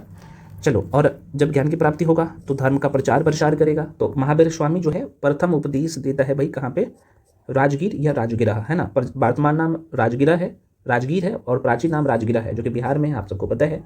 तो अच्छा, यहाँ से 2-3 क्वेश्चन बनता है कि महावीर स्वामी जो है जब इन्हें ज्ञान की प्राप्ति हो जाता है तो प्रथम उपदेश कहाँ पे देता है भाई। तो राजगीर की जो है ना विपुलाचल पहाड़ी है, यहाँ पे लिख देता हूँ ना, विपुलाचल पहाड़ी है भाई, पहाड़ी में प्रथम उपदेश देता है। अगर नदी पूछा जाए कौन से नदी पर प्रथम उपदेश है ना, तो बराकर, है ना, यहाँ पे लिख देता हूँ, बराकर नदी पर जो है इन्होंने, मतलब कि विपुलाचल पहाड़ी बराकर नदी के तट पर इन्होंने प्रथम उपदेश दिया था। अच्छा, यहाँ से पूछा जाए भाषा कौन सा था, तो अर्धमगही था, है ना। इसे प्राकृत भी बोल सकते हो, है ना, प्राकृत या अर्धमगही, इसे ही अर्धमगही कहा जाता है ना, मागधी कहा जाता है वैसे, मागधी में इन्होंने दिया था, ठीक है ना, ताकि आम लोग भी जो इन्होंने कह सकते हो प्रथम उपदेश दिया था, ताकि सभी लोग यहाँ पे सारी चीज़ें समझ सके, माइंड में रखिएगा। और जैन धर्म के जो फॉलोअर्स थे, इनके जो अनुयायी थे ना, वो क्या कहलाए, प्रश्न पूछता है, निग्रंथ कहलाए। निग्रंथ का मतलब ही क्या होता है भाई, दोबारा सुनिए, निग्रंथ का मतलब ही होता है बंधनहीन, यानी जो सभी बंधनों से मुक्त हो, माइंड में रखिएगा, है ना, निग्रंथ कहलाए। प्रथम जो फॉलोअर्स थे, प्रथम फॉलोअर इनका कौन था भाई, तो इनके दामाद थे जामिल, ध्यान रखिएगा। प्रथम भिक्षुणी की मैं बात कर लूँ तो नरेश, दोबारा सुनिए, प्रथम जो भिक्षुणी थी भाई आपको पता होना चाहिए, तो नरेश दधिवहन की पुत्री, है ना, राजा नरेश थे, उनकी पुत्री का नाम था चंपा। अच्छा, कई जगह ना चंपा को चंदना भी लिखा रहता है ना, चंदना, तो ध्यान रखिएगा, एनसीईआरटी में चंपा ही है, कुछ बुक में आपको चंदना भी आपको दिखेगा, तो ये भी मान सकते हो, चंदना थी, ठीक है। महावीर स्वामी ने अपने शिष्यों को कितने भागों में, तो 11, है ना, गंधर्वों में विभाजित किया। अब कहिएगा सर महावीर स्वामी ने अपने शिष्यों को 11 गंधर्वों में जो है क्यों बांटा, है ना, गंधर्वों में क्यों बांटा, तो महावीर स्वामी ने अपने शिष्यों को 11 गंधर्वों में इसलिए विभाजित किया ताकि धर्म का प्रचार व्यवस्थित रूप से हो सके। और ये भी ध्यान रखना कि हर गंधर्व के पास अपने अनुयायी थे और वे अलग अलग क्षेत्र में जैन धर्म की शिक्षाओं का प्रचार प्रसार करते थे। तो ये बहुत महत्वपूर्ण सबका सब लाइन है, माइंड में रखिएगा। की पॉइंट यहाँ पे लिख दिया हूँ, बाकी इसलिए बता रहा हूँ कि पहले वीडियो लेक्चर देख लीजिएगा। अब जाहिर से बात है, अब महावीर स्वामी के बाद, मतलब कि महावीर स्वामी का मृत्यु हो जाता है, मतलब कि जैन धर्म में निर्वाण शब्द का प्रयोग किया जाता है, आप सबको पता होना चाहिए, निर्वाण। तो महावीर स्वामी का के निर्वाण के बाद ना सुधर्मा, ये जो आप देख पा रहे हो, आर्य सुधर्मा इसका नाम था। तो आर्य सुधर्मा, है ना, क्या बने भाई, तो प्रथम उपदेशक बनता है। प्रश्न पूछे जाते हैं, माइंड में रखिएगा। अब यहाँ से एक और प्रश्न पूछता है इनके निर्वाण के लेके, जैन धर्म में मृत्यु को निर्वाण कहा जाता है। तो 468 ईसा पूर्व में, है ना, पावापुरी जो राजगीर बिहार में पड़ता है, वहीं पे जो है मल्ल राजा श्रेष्ठपाल के यहाँ महावीर स्वामी का जो है ना निर्वाण की प्राप्ति होता है, यानी मृत्यु हो जाते हैं इनका। अब इस लाइन को भी थोड़ा सा देख लीजिएगा, जैन धर्म की विशेषताएं। देखो, जैन धर्म ने जो है अपने आध्यात्मिक विचारों को कहाँ से, तो ये सांख्य दर्शन से ग्रहण किया था। वेरी वेरी इंपॉर्टेंट लाइन है, माइंड में रखिएगा, पूछ लेता है।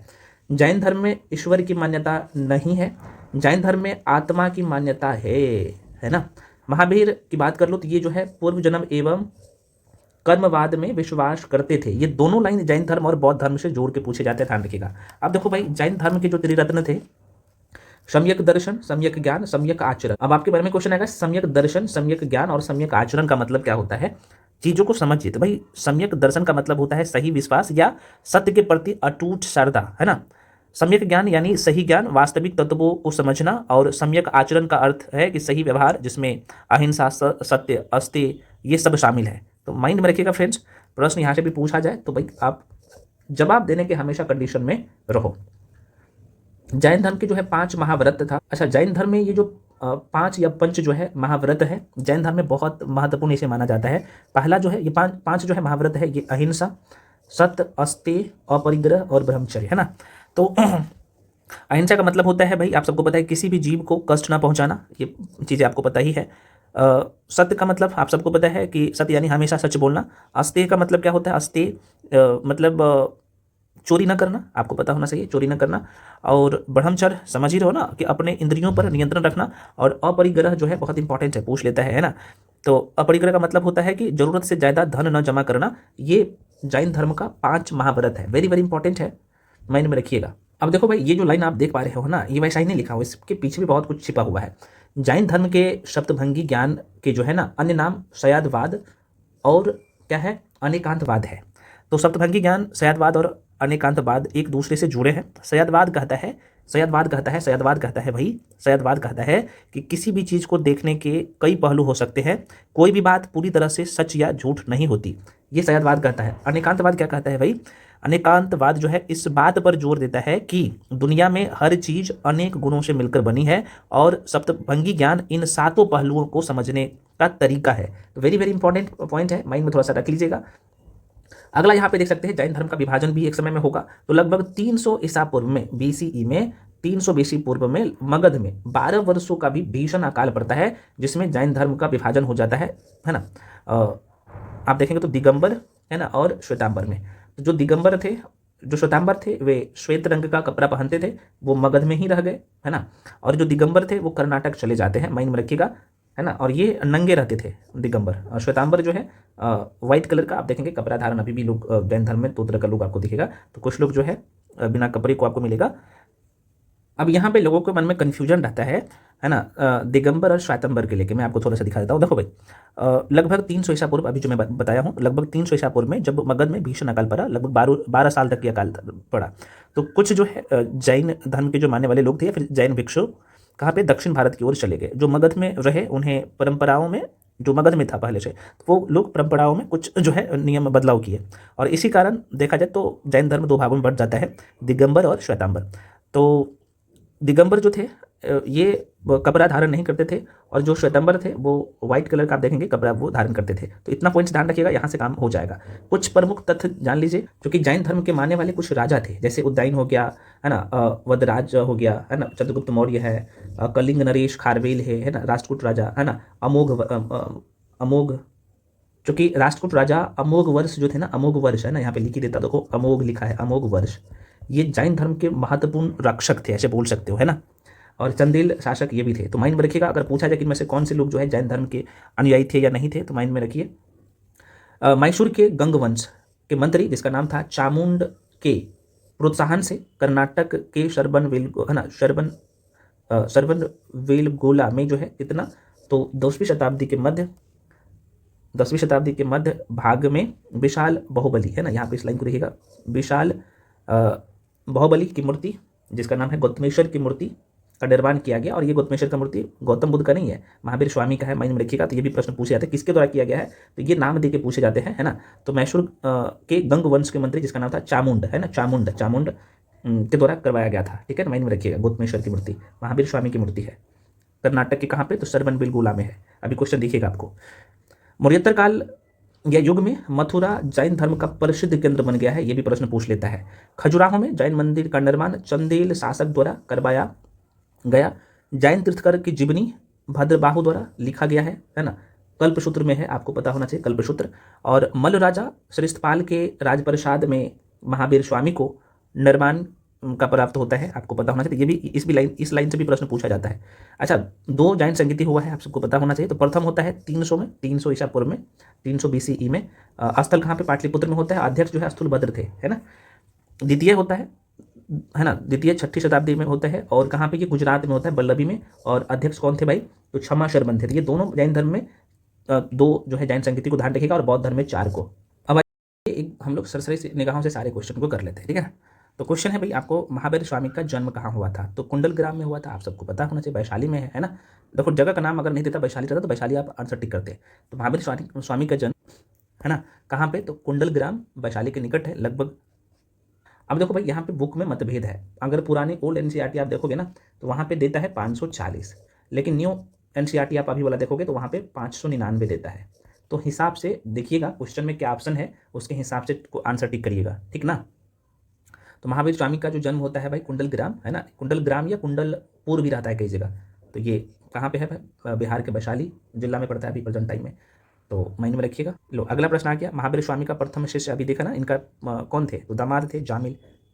नेक्स्ट है, जैन धर्म के प्रवर्तक महावीर स्वामी जी का मोक्ष स्थान कहाँ है, तो जाहिर सी बात है कहाँ है, कितने लोग बता सकते हो। बिल्कुल, जो लोग पावापुरी टिक कर रहे हैं, पावापुरी है भाई, ध्यान रखना।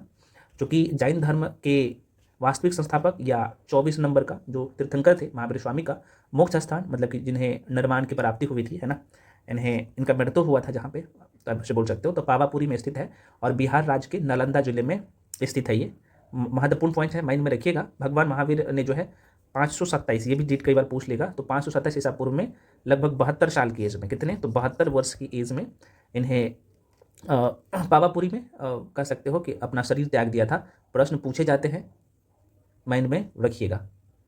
अगला प्रश्न है मेरे भाई, महावीर जैन की मृत्यु निम्नलिखित में से किस नगर में हुई? लो, उल्टा के क्वेश्चन पूछ दिया है, तो कोई बात नहीं, कंसेप्ट क्लियर तो आंसर क्लियर, तो आंसर पावापुरी।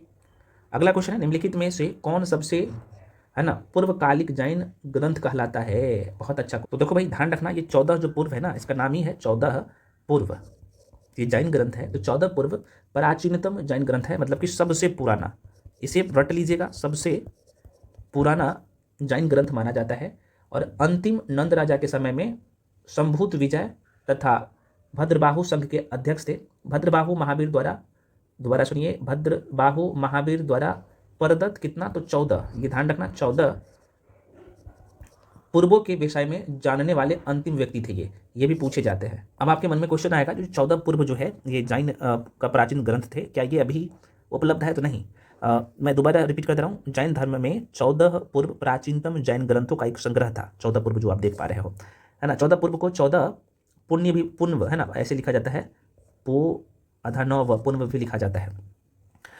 यह बहुत विस्तृत ज्ञान था जैन धर्म में, जिसमें जैन दर्शन, आचार संहिता, कई विषय इसमें शामिल था। तो लेकिन यह ग्रंथ अब पूरी तरह से उपलब्ध नहीं है, माइंड में थोड़ा सा रखिएगा। तो सबसे प्राचीनतम यही था, मैं ध्यान रखना। अगला प्रश्न आ गया फिर से फ्रेंड्स, त्रिरत्न या तीन रत्न जैसे सटीक ज्ञान, सच्ची आस्था और सटीक जो है क्रिया, निम्न में से किससे संबंधित है? अभी आपने देखा ना, तो जैन धर्म से है ना, बौद्ध धर्म टिक कर लीजिएगा, जैन धर्म से राइट आंसर। क्योंकि यहाँ पे अभी देखा था ना, सम्यक ज्ञान मतलब कि सटीक ज्ञान होना चाहिए, सम्यक दर्शन, सच्ची आस्था, सटीक क्रिया, ये बहुत इंपॉर्टेंट लेना है ना, और सम्यक चरित्र, ये सब आपने अभी पढ़ा था, मैं आपको बताया था। तो ये त्रिरत्न जो है जैन धर्म की संज्ञा देता है ना। चलो अगला प्रश्न है, आजीवक संप्रदाय के संस्थापक कौन थे? मोगली पुत्तिस के बारे में आपने नाम जरूर सुना होगा। तो मोगली, है ना, मुखली गोशाल भी बोल सकते हो, मोगली गोशाल इसका राइट आंसर हो जाएगा। नेक्स्ट है, पाटलिपुत्र में बुलाई गई प्रथम जैन संगीत के अध्यक्ष पूछ लिया है। 2 जैन संगीत हुआ है, एक तो पाटलिपुत्र में होता है, दूसरा बल्लभी गुजरात में होता है। तो नाम पता ही होगा, हमें बताने की जरूरत नहीं है, अभी बताया हो। तो स्थूलभद्र जो लोग टिक कर रहे हो बिल्कुल सही है। जो कि आप सबको पता है कि पाटलिपुत्र में प्रथम जैन संगीति या सभा बोल सकते हो का आयोजन 4th शताब्दी ईसा पूर्व में हुआ था, जिसके अध्यक्ष स्थूलभद्र थे। और इस सभा में देखा जाए तो जैन धर्म के कितना, तो ध्यान रखिएगा, इसी सभा में 12 अंगों, है ना, 12 अंगों का संकलन किया गया। अच्छा, आपके मन में क्वेश्चन आएगा, प्रथम जैन संगीति जो हुआ था उसमें 12 अंगों का संकलन किया, जिन्हें अंग संहिता कहा जाता है। यही 12 अंग को क्या कहा जाता है? ये जैन धर्म का अंग संहिता है, अंग साहित्य बोल सकते हो, अंग साहित्य कहा जाता है। और इसमें जाहिर सी बात है, जैन धर्म के मूलभूत सिद्धांत, आचार संहिता, दार्शनिक विचार, ये सब इसमें शामिल किया गया है ना। अगला प्रश्न है, निम्नलिखित राजाओं में किसका जैन धर्म के प्रति भारी झुकाव था? अभी आपने देखा था ना, नाम किसका हो जाएगा? बिल्कुल, जो लोग खारवेल टिक कर रहे हो, बिल्कुल खारवेल का, राजा खारवेल। नेक्स्ट है, वह स्थान जहाँ महावीर स्वामी ने पूर्व जो है आध्यात्मिक ज्ञान, मतलब कि कैवल्य कह सकते हो, जैन धर्म ज्ञान की प्राप्ति को कैवल्य कहा जाता है, तो प्राप्त किया था, आध्यात्मिक ज्ञान प्राप्त किया है। जगह का नाम कौन सा है? तो आप कहिएगा सर, ये गांव था एक, जुरिम्बिक ग्राम, वहीं पे है ना, रिजुपालिका नदी के तट पर जुरिम्बिक ग्राम में गांव का नाम था ये। अगला चैप्टर है मेरे भाई, शैव एवं भागवत धर्म के सारे क्वेश्चंस को कर लेते हैं। क्या करिएगा ना, ये जो चैप्टर है शैव धर्म बहुत इंपॉर्टेंट है। जैसे भगवान शिव के उपासक को शैव कहा गया है, और ये प्रमाण कहाँ से मिला है, ये सब पॉइंट आपको यहाँ पे दिखेगा। उसके बाद इसका जो प्रचार प्रसार होता है ना, चूँकि दक्षिण भारत में भी हुआ था शैव धर्म का, तो यहाँ से भी प्रश्न पूछता है खास तौर पे, तो ये भी माइंड में थोड़ा सा रख लीजिएगा। ये मैं बार बार बुकलेट जब ये पे आपको दिया गया है, प्रिंट आउट करवा के रिविजन कर लेना। शैव धर्म यहाँ से देख लीजिएगा। शैव धर्म की मैं बात कर लूँ तो इसे 4 भागों में बांटा गया है, जैसे पशुपत हो गया, कपालिक हो गया, है ना, कालामुख हो गया, लिंगायत हो गया। और भागवत संप्रदाय से भी प्रश्न पूछता है, तो पशुपत शैव संप्रदाय को थोड़ा सा ध्यान रखना। संस्थापक कौन है? तो लाकोलिस बहुत इंपॉर्टेंट है, भगवान शिव के 18 अवतारों में से एक है ये, है ना। सर्वाधिक प्राचीन जो है शिव संप्रदाय है, अनुयायी इनके जो है पंचार्थिक थे, और प्रमुख ग्रंथ इनका पशुपत सूत्र था, है ना। ये सब थोड़ा सा माइंड में रख लीजिए। और प्रिंट आउट करवा लीजिएगा ना, तो और आपको रिवीजन करने में अच्छा रहेगा। ये सब एक बार सरसरी निगाहों से रिवीजन कर लीजिएगा। उसके बाद वैष्णव धर्म को देख लीजिएगा, क्योंकि भगवान विष्णु के उपासक को वैष्णव कहा गया है। प्रारंभिक जानकारी ना उपनिषद में मिलता है। उपासक इसे पंचरात्र कहा, इनके उपासक जो है कह सकते हो पंचरात्र थे। और प्रवर्तक की बात करें, इनके जो प्रमोटर थे भाई कृष्ण थे, है ना, जो कि वृषण कबीले का था। ये पूछे जाते हैं कुछ। प्रथम उल्लेख इसका कहाँ पे मिलता है, जो तो छांदोग उपनिषद आपने पढ़ा होगा, वहीं पे मिलता है। और देवकी पुत्र और अर्गिरास के जो है यहाँ पे देखेंगे तो शिष्य के रूप में। अगर अभिलेख पूछा जाए तो ये बता देना विष्णुनगर स्तंभ। अच्छा, ये जो विष्णु पुराण है ना, सॉरी मत्स्य पुराण, तो इसी मत्स्य पुराण में विष्णु को ना, विष्णु के 10 अवतार जैसे मत्स्य है ना, कौर्म हो गया, वराह हो गया, नरसिंह हो गया, वामन हो गया, परशुराम हो गया, राम, बलराम है ना, बुद्ध और कली का जो है ना जानकारी मिलता है। और यहाँ पे आपको दिखेगा गुप्त काल में विष्णु का जो है बड़ा अवतार सर्वाधिक प्रसिद्ध था। और यही क्वेश्चन अभी गुप्त काल से पूछा है कि भागवत संप्रदाय का विकास किसकी देन है। तो यहाँ पे बहुत इंपॉर्टेंट लाइन है, गुप्त का देन है, गुप्त लोगों की देन है। अंकुर वाट मंदिर से प्रश्न पूछ लेता है, ये कंबोडिया में है, आपको पता होना चाहिए। और राजा सूर्यवर्मा द्वितीय के द्वारा बनाया गया है ना, ये लगभग 1113 से लेकर 1155 में। इस मंदिर में लगभग देखा जाए तो 10.5 फीट की ऊंची भगवान विष्णु की मूर्ति स्थापित किया गया। भगवान विष्णु के सुदर्शन चक्र में 6 जो है आपको पता है तिलियां है। यहाँ से भी इस लाइन से भी प्रश्न पूछा गया है। प्रमुख संप्रदाय मत एवं उसके जो आचार्य थे, एक बार सरसरी निगाहों से देख लीजिएगा, है ना, यहाँ पे आपको दिखेगा सब कुछ। उसके बाद इस्लाम धर्म को भी आपको देख लेना है, जो कि इनके संस्थापक हजरत मोहम्मद साहब थे। जन्म इनका होता है 570 ईसा पूर्व में मक्का सऊदी अरब में, है ना। पिता इनके जो है अब्दुल्ला और माता जो है अमीना, इनका तो हजरत मोहम्मद साहब के, है ना। शादी जो है खदीजा के साथ होता है, इनकी पुत्री का नाम फतीमा, और शादी अली के साथ, इनकी पुत्री का शादी अली के साथ होता है। तो ये एक बार सब देख लीजिएगा, बहुत इंपॉर्टेंट लाइन है। इस्लाम धर्म का फिर से विभाजन हो जाता है ना। और क्यों होता है विभाजन, ये सब आपको यहाँ पे बताया गया है। उसके बाद यहाँ पे पारसी धर्म को एक बार देख लीजिएगा, ये भी मैं पढ़ा दिया हूँ, सब एक भी चीज़ नहीं छोड़ा हूँ। पारसी धर्म, ये पारसी था, ये ईसाई धर्म है, सॉरी। और यहाँ पे पारसी धर्म को भी मैंने पढ़ाया हूँ, तो एक बार सरसरी निगाहों से देख लेना। उसके बाद मगध साम्राज्य पे पहुँचना है। तो ये सारी चीज़ें हम लोग यहाँ पे भी कवर कर लेंगे। तो प्रश्न पहला है कि भागवत संप्रदाय का विकास किसकी देन अत्यधिक थी, तो भाई गुप्त की। आंसर क्या होगा, गुप्त, है ना, ध्यान रखना। तो भागवत या वैष्णव, भागवत बोले या वैष्णव बोले, भागवत बोले या वैष्णव बोले, भागवत अथवा वैष्णव धर्म का जो है चरमोत्कर्ष गुप्त राजा के शासन काल में हुआ। गुप्त नरेश वैष्णव अनुयायी थे और संभवतः इन्होंने इसे राजधर्म बनाया, वैष्णव धर्म को। ध्यान रखना, गुप्त से प्रश्न पूछता है ना, तो माइंड में रखिएगा। अगला प्रश्न है भाई, नरमपंथी सिद्धों और योगियों ने जो है भक्ति धर्म को किस क्षेत्र में लोकप्रिय बनाया। बहुत अच्छा क्वेश्चन है। तो जाहिर सी बात है उत्तर भारत में। ये भी प्रश्न देखो 69 बीपीएससी में पूछा गया था। तो नरमपंथी सिद्धों और योगियों ने भक्ति धर्म को उत्तर भारत में लोकप्रिय बनाया। अगला चैप्टर है आप लोगों का, आप देख सकते हो, चैप्टर का नाम ही है 6ठी ईसा पूर्व में राजनीतिक दशा। तो भाई देखो यहाँ पे आप क्या करोगे ना, चैप्टर का नाम ही है मगध राज का उत्कर्ष, मगध राज का उत्कर्ष। इसे बहुत अच्छे से करना है, क्योंकि ये बिहार के एग्जाम का जड़ है। ये चैप्टर बिहार में हिस्ट्री से क्वेश्चन आता है, तो इसी चैप्टर से सारे क्वेश्चन बन जाएंगे, मैक्सिमम क्वेश्चन यहीं से बन जाएगा, ठीक है ना। क्योंकि मगध के क्षेत्र में ही जो है लगभग ये सब जो वंश देख रहे हैं, जैसे बिंबिसार, शिशुनाग, है ना, मतलब कि हर्यक वंश से शुरू होता है कहानी। सबसे प्राचीन तो वैसे बृहद्रथ वंश था, आपको पता होना चाहिए। उसके बाद यहाँ पे हर्यक वंश आता है, शिशुनाग आता है, नंद आता है, मौर्य आता है। तो ये मगध के क्षेत्र में भी अपने शासन व्यवस्था को चलाता है और पूरे भारत पे राज करता है। बहुत ही महत्वपूर्ण है, डायग्राम के लिए आपको यहाँ पे दिखेगा। तो प्रश्न पूछता है, तो पहले हम लोग क्वेश्चन कर लेते हैं, इसके बाद इसके सारे की पॉइंट्स को कवर कर लेंगे। देखो भाई यहाँ पे होता ये है, मैं थोड़ा सा बता ही देता हूँ, उसके बाद क्वेश्चन कर लेंगे, कोई दिक्कत नहीं है। देखो 16 महाजन पढ़ोगे ना, तो पूरा भारत पहले ना 16 राज्य में, जिसे हम लोग 16 महाजन कहते हैं, तो 16 राज्य में बटा हुआ था। जिसमें आप देखेंगे तो 3 महाजनपद बिहार में था, और तीनों महाजनपद में से, तीनों में मैं नहीं बोलूँगा, 16 महाजनपद में से एक ऐसा महाजनपद जो कि एक साम्राज्य के रूप में स्थापित होता है, और ये है मगध महाजनपद, है ना। मगध महाजनपद एक साम्राज्य के रूप में स्थापित होता है। अच्छा, बिहार में कौन कौन से 3 महाजनपद था। अब देखो 16 महाजनपद में से 3 महाजनपद जो बिहार में होता है, तो मगध महाजनपद एक साम्राज्य के रूप में स्थापित होता है, और ये मगध वाला क्षेत्र में। अच्छा, मगध की जो राजधानी था ये पूछता है। अच्छा, 3 महाजनपद ये कौन कौन सा था ये भी पूछ लेता है। तो पहला तो मगध, दूसरा अंग, इसका एरिया क्षेत्र भी मैं दिखा दूंगा किस क्षेत्र में फैला था, और तीसरा जो था वज्जी। बहुत इंपॉर्टेंट है, वज्जी से डायरेक्टली प्रश्न पूछता है, वज्जी महाजनपद से, है ना। वज्जी गणराज बोलिए, क्योंकि ये विश्व का पहला गणराज था, विश्व का पहला गणराज था वज्जी, है ना। वज्जी गणराज। तो बिहार में 3 महाजनपद, पहला मगध, दूसरा अंग, तीसरा वज्जी गणराज, ठीक है ना। अब इनकी राजधानी से भी प्रश्न पूछ लेता है कि भाई बताओ इनकी राजधानी। तो मगध की राजधानी कितने लोग बता सकते हो। मगध महाजनपद की राजधानी कहाँ पे था। बिल्कुल बिल्कुल, जो लोग टिक कर रहे हो, मगध महाजनपद की राजधानी पाटलिपुत्र था, है ना, पाटलिपुत्र था, ठीक है ना। पाटलिपुत्र ध्यान रखिएगा। अच्छा, पहले राजगीर था, बाद में पाटलिपुत्र बनाया गया था। मैं यहाँ पे पूरा ही लिखा, तो पहले राजगीर था, राजगीर बाद में पाटलिपुत्र बनाया गया था। कब बनाया गया था अभी हम लोग चर्चा करेंगे। पाटलिपुत्र। अंग की राजधानी कहाँ था भाई?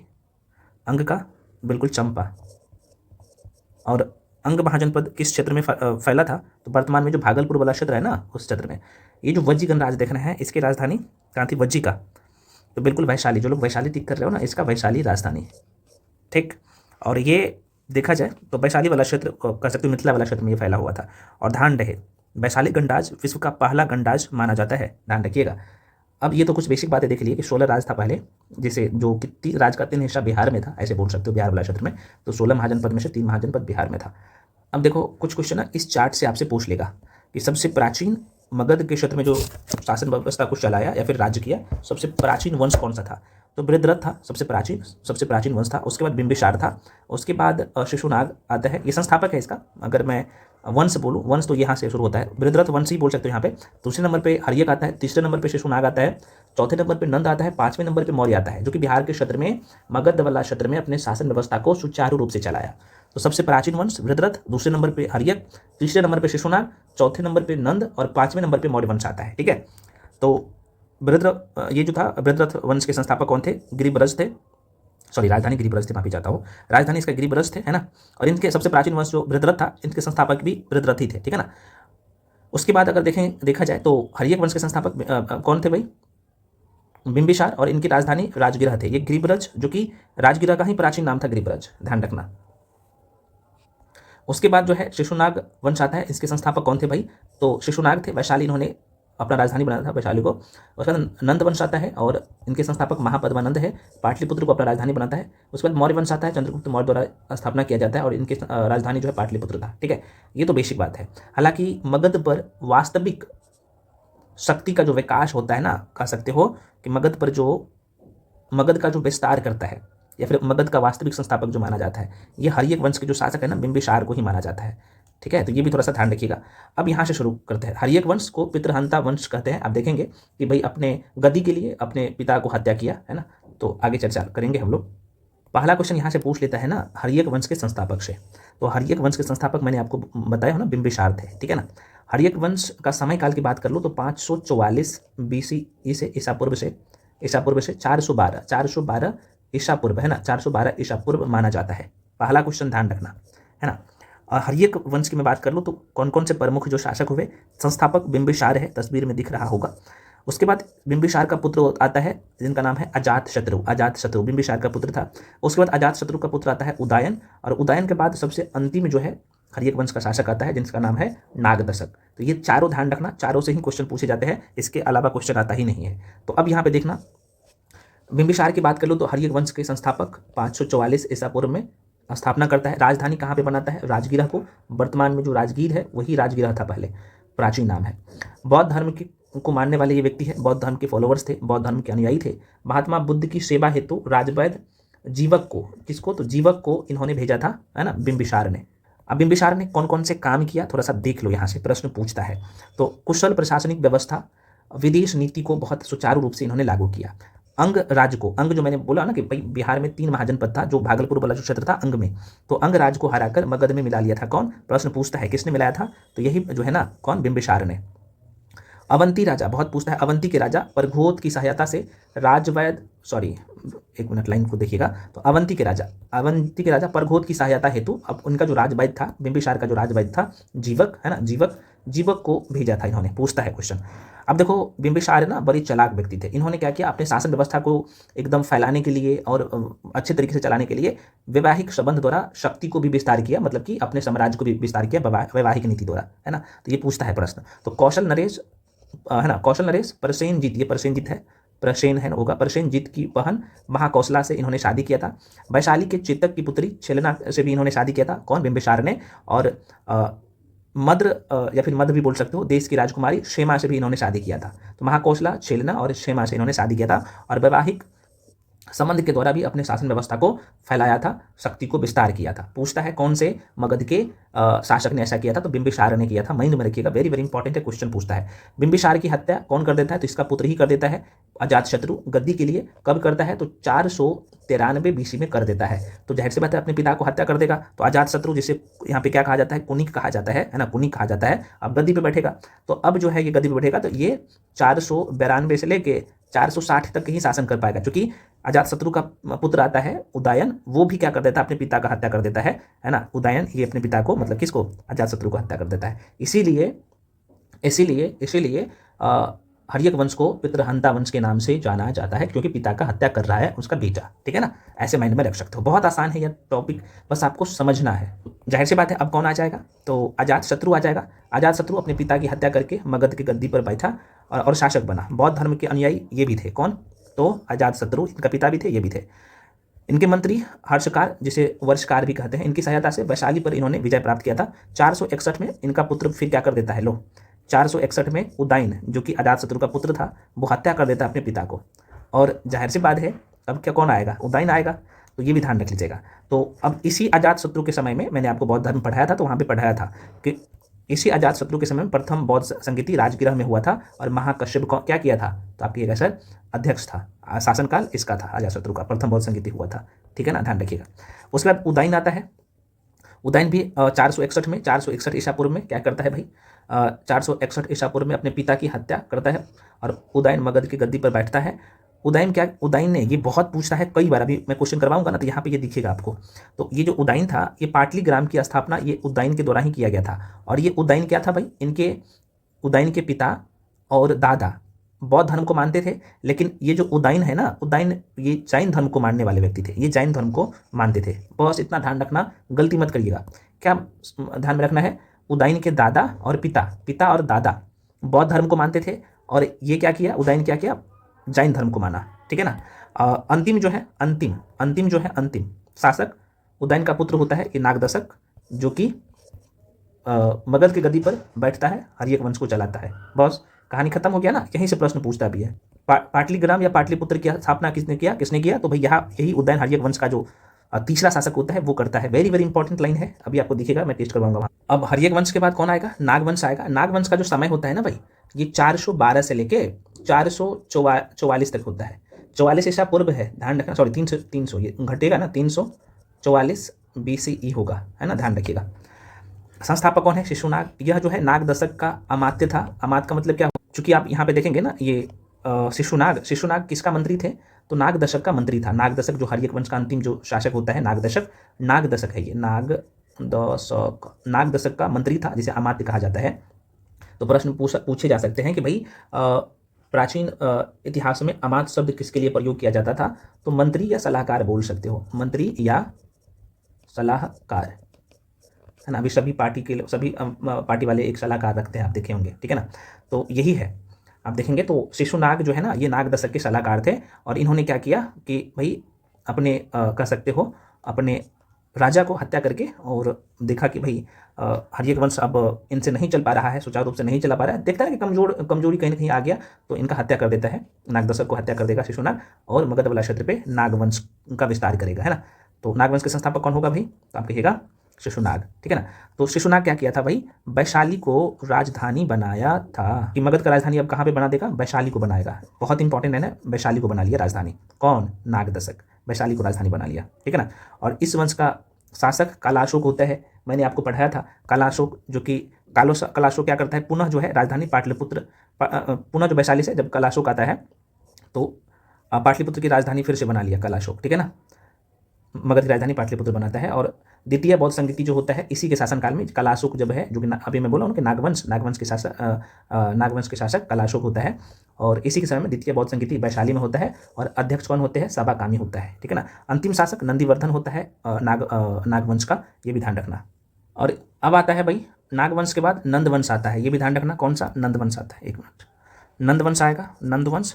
और नंदवंश किसका ये नंदवंश का संस्थापक महापद्मानंद है, और नागवंश के अंतिम शासक नंदीवर्धन होता है। नंदीवर्धन की हत्या करके क्या करता है, मगध पर नंदवंश का स्थापना महापद्मानंद के द्वारा किया जाता है, ठीक है ना। बस इतना ध्यान रखना, देखो एक दूसरे से सब लिंक है। तो नंदवंश का समय काल क्या है, तो 344 से लेके 344 से लेकर 323 तक होगा, ठीक है ना। तो ध्यान रखिएगा।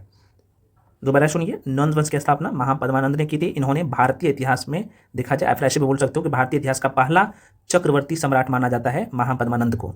पुराणों में इन्हें सर्व सर्व शत्रांग या क्षत्रियों को, है ना, क्षत्रियों को नाश करने वाला, पुराण में क्या कहा जाता है, पुराण में इसे सर्व छत्रांतक कहा जाता है, मतलब कि क्षत्रियों को नाश करने वाला, है ना, इसे कहा जाता है। तो महापद्मानंद को कहा जाता है, ये क्वेश्चन पूछा गया है ना। तो इन्होंने जो है, महापद्मानंद ने शिशुनाग के अंतिम शासक, जिसका नाम था नंदीवर्धन, अभी मैं यहाँ दिखा ना, नंदीवर्धन का हत्या करके क्या करता है, तो नंद वंश का स्थापना करता है, ठीक है। तो माइंड में रखिएगा। अब जो है ध्यान क्या रखना है, महापद्मानंद को उग्रसेन कहा गया है, ये जानकारी पाली ग्रंथ में मिलता है। एक क्षत्र कहा गया है, ये जानकारी महापद्मानंद को ही, ये महापद्मानंद का ही ये नाम है, एक क्षत्र, जिसे पुराण में जानकारी मिलता है।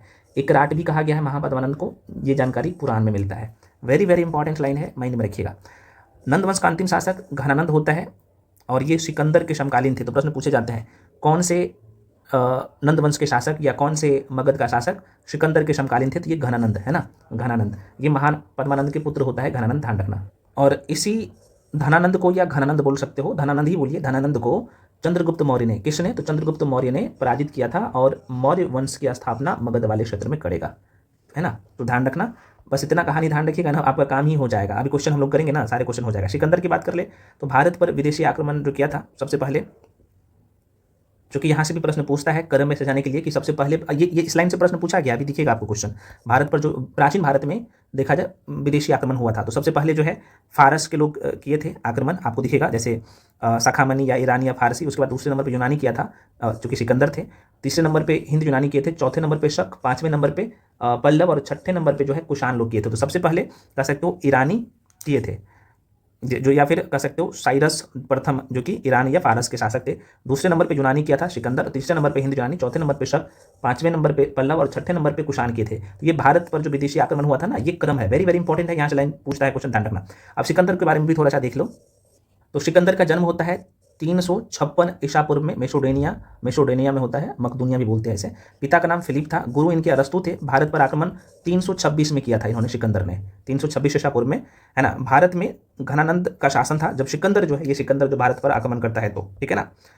इनके सिकंदर के सेनापति थे सेल्यूकस निकेटर, और 19 माह तक जो है इन्होंने इस क्षेत्र में रहा था। जल सेनापति इनका था नाम निर्याकस, सिकंदर के जल सेनापति का नाम था निर्याकस। एक युद्ध होता है, आप सबको पता है, जिसका नाम था हाइडे स्पीच का युद्ध होता है, या फिर झेलम का युद्ध भी बोल सकते हो, क्योंकि झेलम नदी के तट पर हुआ था। झेलम का प्राचीन नाम क्या है? विस्तदा, है ना, विस्तदा का युद्ध होता था। हाइडे स्पीच युद्ध के नाम से इसे जाना जाता है। अच्छा, आपको पता होना चाहिए हाइडे स्पीच जो है ना, ये युद्ध का नाम क्यों दिया? तो देखो भाई, थोड़ा सा ध्यान रखिएगा। प्राचीन यूनान के स्रोतों में झेलम नदी को, जिसका नाम प्राचीन नाम था विस्तदा, है ना, विस्तदा देख सकते हो, तो इसे हाइडे स्पीच कहा गया है, इसलिए इस युद्ध का नाम दिया गया हाइडे स्पीच, ठीक है ना। तो इस युद्ध में सिकंदर और पंजाब के राजा पोरस के बीच में ये युद्ध लड़ा गया था, सिकंदर और पंजाब के राजा पोरस के बीच में लड़ा गया था, है ना, ध्यान रखना। और इस युद्ध में किसका विजय होता है? तो भैया सिकंदर का विजय होता है। यहाँ पे लिख भी दिया हूँ, पंजाब के राजा पोरस, है ना, और सिकंदर के मध्य यह युद्ध जो है होता है, जिसमें सिकंदर का विजय होता है। यहाँ पे लिख लेना, विजय सिकंदर का होता है ना, सिकंदर जीतता है, विजय सिकंदर का होता है। अच्छा, पूछा जाए ये हाइडे स्पीच का युद्ध लड़ा कब गया था? तो ये जाहिर सी बात 326 में भारत आता है, भारत पर आक्रमण करता है, तो 326 में ये युद्ध लड़ा जाएगा। बस बेसिक बात है, माइंड में रखिएगा। अब देखो, ये युद्ध तो लड़ा पंजाब वाले क्षेत्र में। अब यहाँ पे एक नदी आ जाएगा, ब्यास नदी। ब्यास नदी को पार करने से सिकंदर की जो सेना थी ना, वो बोला कि भाई देखा बहुत पानी था और सेना थक भी गए थे, तो ब्यास नदी के बाद सिकंदर लौट गया। क्योंकि मन में तो क्वेश्चन आएगा कि भाई जब सिकंदर जो है ना, सिकंदर यहीं से घूम क्यों गया, वापस क्यों चला गया? तो एक बार पुनः रिपीट कर दे रहा हूँ, सिकंदर की सेना ब्यास नदी को पार करने से इनकार कर दिया। कारण ये था कि ये बहुत थक चुके थे, है ना, लगातार युद्ध लड़ने के कारण उनका मनोबल जाहिर सी बात है गिर चुका था और वे घर लौटना चाहते थे। इनके अलावा उन्हें भारत के आगे बढ़ने पर जाहिर सी बात है और बड़े साम्राज्य का सामना करना पड़ सकता था, इस कारण से वो आगे नहीं बढ़ पाए, है ना, तो ध्यान रखना। अब यहाँ पे देखो कुछ बातें ध्यान रख लीजिएगा। ब्यास नदी के बाद सिकंदर लौट गया था। ये क्यों लौट गया था आपने देख लिया। नवीन शहर का निर्माण सिकंदरिया, है ना, सिकंदरिया। अच्छा, ये भी ध्यान रखिएगा, सिकंदर जब यहाँ पे अ, भारत में जो है वो अपना क्षेत्र जो जीता था उसे 4 भागों में बाँटा और इसका अलग-अलग नाम भी दे दिया, है ना? एक सिकंदरिया, अ, उसके बाद यहाँ पे अपने घोड़ा के नाम पे भी रखा है, एक का नाम बाऊकेफला जो शहर रखा, ये अपने घोड़ा के नाम पर ही रखा, ठीक है, ध्यान रखना। बाकी और भी था और सिकंदर का जो मृत्यु हो जाता है वही 323 ईसा पूर्व में बेबीलोन, इराक में। उसके बाद मौर्य साम्राज्य को पढ़ लेना है, तो पहले हम लोग क्वेश्चन करते हैं, उसके बाद आपको आगे लेके लो भाई, पहला क्वेश्चन पूछ दिया है आपसे कि पाटलिपुत्र के संस्थापक कौन बसाया था? कितने लोग बता सकते? देखो भाई, कुछ बुक में ना इसका आंसर अजातशत्रु को माना जाता है, जो कि पाटलिपुत्र की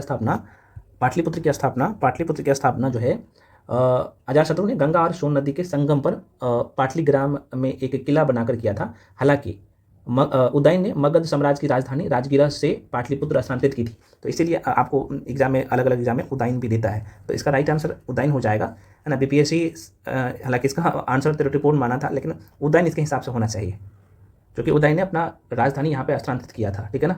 अगला प्रश्न है, पाटलिपुत्र को किस शासक ने सर्वप्रथम अपनी राजधानी बनाया? तो पाटलिपुत्र को किस शासक ने अपनी राजधानी बनाया? तो उदयन ने बनाया था, ऑप्शन में है ही नहीं, तो आंसर क्या हो जाएगा? उदयन, है ना, क्योंकि हर्यक वंश के शासक था, है ना। नेक्स्ट है, किस शासक, क्या हो रहा है भाई, क्वेश्चन है किस शासक ने अपनी राजधानी पाटलिपुत्र में स्थानांतरित किया था? तो उदयन ने किया था, तो ये तो आपने देख ही लिया, है ना, सी इसका राइट आंसर हो जाएगा। नेक्स्ट है, निम्नलिखित में से किस राजा ने पाटलिपुत्र को बसाया? लो आगे वही, तो उदयन हो जाएगा। देखो घुमा फिरा के प्रश्न पूछा गया है ना, तो प्रश्न कैसे भी पूछा जाए, कंसेप्ट क्लियर है, आराम से क्वेश्चन बना सकते हो। किस शासक द्वारा सर्वप्रथम पाटलिपुत्र का राजधानी के रूप में चयन किया गया? तो उदयन के द्वारा किया गया, है ना। अजातशत्रु मत टिक कर दीजिएगा, अजातशत्रु मत टिक कर दीजिएगा। चलो, प्राचीन, अगला क्वेश्चन है कि प्राचीन काल में गंगा के दक्षिणी क्षेत्र को क्या कहा जाता है? दोबारा सुनिए, प्राचीन काल में गंगा के दक्षिणी क्षेत्र को क्या कहा जाता है, ये प्रश्न पूछा गया। देखो भाई, प्राचीन काल में गंगा के दक्षिण का क्षेत्र मगध के नाम से जाना जाता था। तक्षशिला, गंगा के दक्षिण वाला क्षेत्र मगध के नाम से, अगर मैप आप देखे होंगे तो ये मगध वाला क्षेत्र था भाई। एक मिनट, ये बिहार का मैप है, अब बिहार के बीचों बीच गंगा नदी बहती है, तो मगध साम्राज्य इस तरीके से फैला हुआ था, आपको पता ही होना चाहिए, मगध वाला क्षेत्र। तो दक्षिणी वाला क्षेत्र को मगध के क्षेत्र इसके नाम से जाना जाता है। हालांकि बीपीएससी इसका, अच्छा मगध नहीं है क्या, ऑप्शन में है ही नहीं, तो कोई बात नहीं, इनमें से कोई नहीं हो जाएगा, इसका ई आंसर हो जाएगा, है ना, ई आंसर हो जाएगा। अगला प्रश्न है, प्रथम मगध साम्राज्य का उत्कर्ष किस शताब्दी में हुआ था? तो 6ठी शताब्दी ईसा पूर्व में, अभी आपने पढ़ा था, तो 6ठी शताब्दी हो जाएगा। नेक्स्ट है, निम्नलिखित में से किस महान शासक ने प्राचीन बिहार में हर्यक वंश का स्थापना करता है? तो हर्यक वंश का स्थापना किसने किया? बिंबिसार ने किया था, है ना। देखो भाई, ये 17वीं बीपीएससी में प्रश्न अभी हाल फिलहाल में पूछा गया है। अगला प्रश्न है, मगध की राजधानी राजगीर का प्राकृत नाम था। तो मगध की राजधानी राजगीर का प्राचीन नाम क्या है? कोई बात नहीं, प्राचीन, अच्छा राजगीर का प्राचीन नाम राजगिरा है ना, अभी मैं बताया हूँ ना कि राजगिरा का नाम ही। तो देखो ये सब कुछ आपके नोट्स में है, आप देखिएगा एक भी क्वेश्चन बाहर नहीं गया है। अगर आप पेपर उठा लीजिएगा ना 67 से लेके और 71 बीपीएससी तक, जब से मैं पढ़ाना शुरू किया हूँ बीपीएससी के लिए, जाके देख लीजिएगा, है ना, एक भी क्वेश्चन बाहर नहीं है। अगला प्रश्न है मेरे भाई, सूची 1 को सूची 2 से सम्मिलित करना है। अब ये सूची 1 है, सूची 2 है, ये महाजनपद है और महाजनपद की राजधानी है। 16 महाजनपद का नोट्स आपको दिया गया है, इसी नोट्स में है, वहाँ से देख लीजिएगा, आप आराम से क्वेश्चन को बनाने के मोड में होंगे, तो एक भी यहाँ पे पकड़ लीजिएगा ना, 1 या 2, तो पर भी आप आराम से आंसर दे सकते हो। तो मल की राजधानी कुशीनगर था, यूपी में पड़ता है भाई, तो मल का कुशीनगर हो जाएगा। अंग की मैं बात कर लूँ तो अंग की राजधानी कहाँ पे, मैंने बोला ना भागलपुर वाला क्षेत्र, चंपा, तो अंग का चंपा हो जाएगा। गंधार का तक्षशिला जो कि भारत से बाहर है ना, और वत्स का कौशाम्बी। बस कुछ था, तो आंसर क्या करिएगा, ठीक, एक कर दीजिएगा। अगला क्वेश्चन है, विश्व का पहला है ना गणतंत्र वैशाली में किसके द्वारा स्थापित किया गया था? ये भी पूछ रहा है। देखो भाई 16 महाजनपद जो है ना, यहाँ पे देखिएगा, यहाँ से 2-3 क्वेश्चन पूछता है, 1-2 क्वेश्चन, तो ये आपको पढ़ा दिया गया, आपके नोट्स में ऑलरेडी है, अध्याय 5 वाला में देखिएगा। तो महाजनपद का उदय बुद्ध के जन्म के पूर्व 6ठी शताब्दी में हुआ था। देखो 16 महाजनपद, इसकी जानकारी बौद्ध धर्म के अंगुत्तर निकाय में मिलता है, आपको पता होना चाहिए। 16 महाजनपद में देखो 3 बिहार में है, मैंने आपको बोला हूँ यहाँ पे कौन कौन सा अंग है, राजधानी चंपा, वज्जी राजधानी वैशाली, और मगध जो है राजधानी पाटलिपुत्र, जो कि प्राचीन नाम जो है यहाँ पे राजधानी का राजगिरह था, है ना। तो ये सब आपको डायग्राम से समझाया गया है, देख सकते हो, ठीक ना। और यहाँ पे भी आगे भी लिख दिया गया सब के बारे में, तो एक बार सरसरी निगाहों से रिवीजन कर लीजिएगा, है ना। क्वेश्चन जो करवा रहा हूँ तो मतलब आपका प्री यहीं से बन जाएगा, चाहे 72 भी हो या बीपीएससी एईटीओ हो या सीजन 4 हो या दरोगा हो, कर लेना पूरा इस सीरीज को, एक भी क्वेश्चन बाहर नहीं जाएगा, बशर्ते आपको इस सीरीज को पूरा करना है, जितना करवाया जा रहा है तो कर लीजिएगा। चलो भाई, अगला क्वेश्चन है, विश्व का पहला गणतंत्र वैशाली, मैंने बोला ना कि 16 महाजनपद में से 3 महाजनपद था, जो कि कौन सा, लिच्छवी विश्व का पहला गणराज्य था, है ना, जो कि मिथिला वाला क्षेत्र में था, वैशाली मिथिला वाला क्षेत्र। तो आंसर क्या हो जाएगा, लिच्छवी हो जाएगा। प्रश्न पूछता है, और जो लाइन मैं वहाँ पे नोट्स में लिखा था वही लाइन यहाँ पे है, देख सकते हो। तो आंसर क्या होगा, डी हो जाएगा। नेक्स्ट कह रहा है कि ईसा पूर्व 6ठी सदी में विश्व का प्रथम है ना, प्रथम वही चीज़ बोला है, प्रथम गणतंत्रात्मक व्यवस्था कहाँ थी, कहाँ पे थी, तो वैशाली में, लिच्छवी। मैंने आपको बोला हो ना लिच्छवी। जो महाजनपद कौन सा था, तो आप कहेगा महाजनपद जो है अभी तो आपने बताया वज्जी। वज्जी महाजनपद की राजधानी कहाँ पे, वैशाली। और वैशाली में ही लिच्छवी गणराज विश्व का प्रथम गणराज था, वैशाली वाला क्षेत्र। नेक्स्ट है भाई, मगध की प्रारंभिक राजधानी कौन सी थी, मगध की प्रारंभिक राजधानी, मगध की प्रारंभिक मतलब कि शुरू का, जो कि प्राचीन नाम पाटलिपुत्र का क्या था, सॉरी राजगीर का नाम प्राचीन क्या था, राजगिरा था। तो यही तो पूछा है, राजगिरा या गिरिब्रज बोलिए।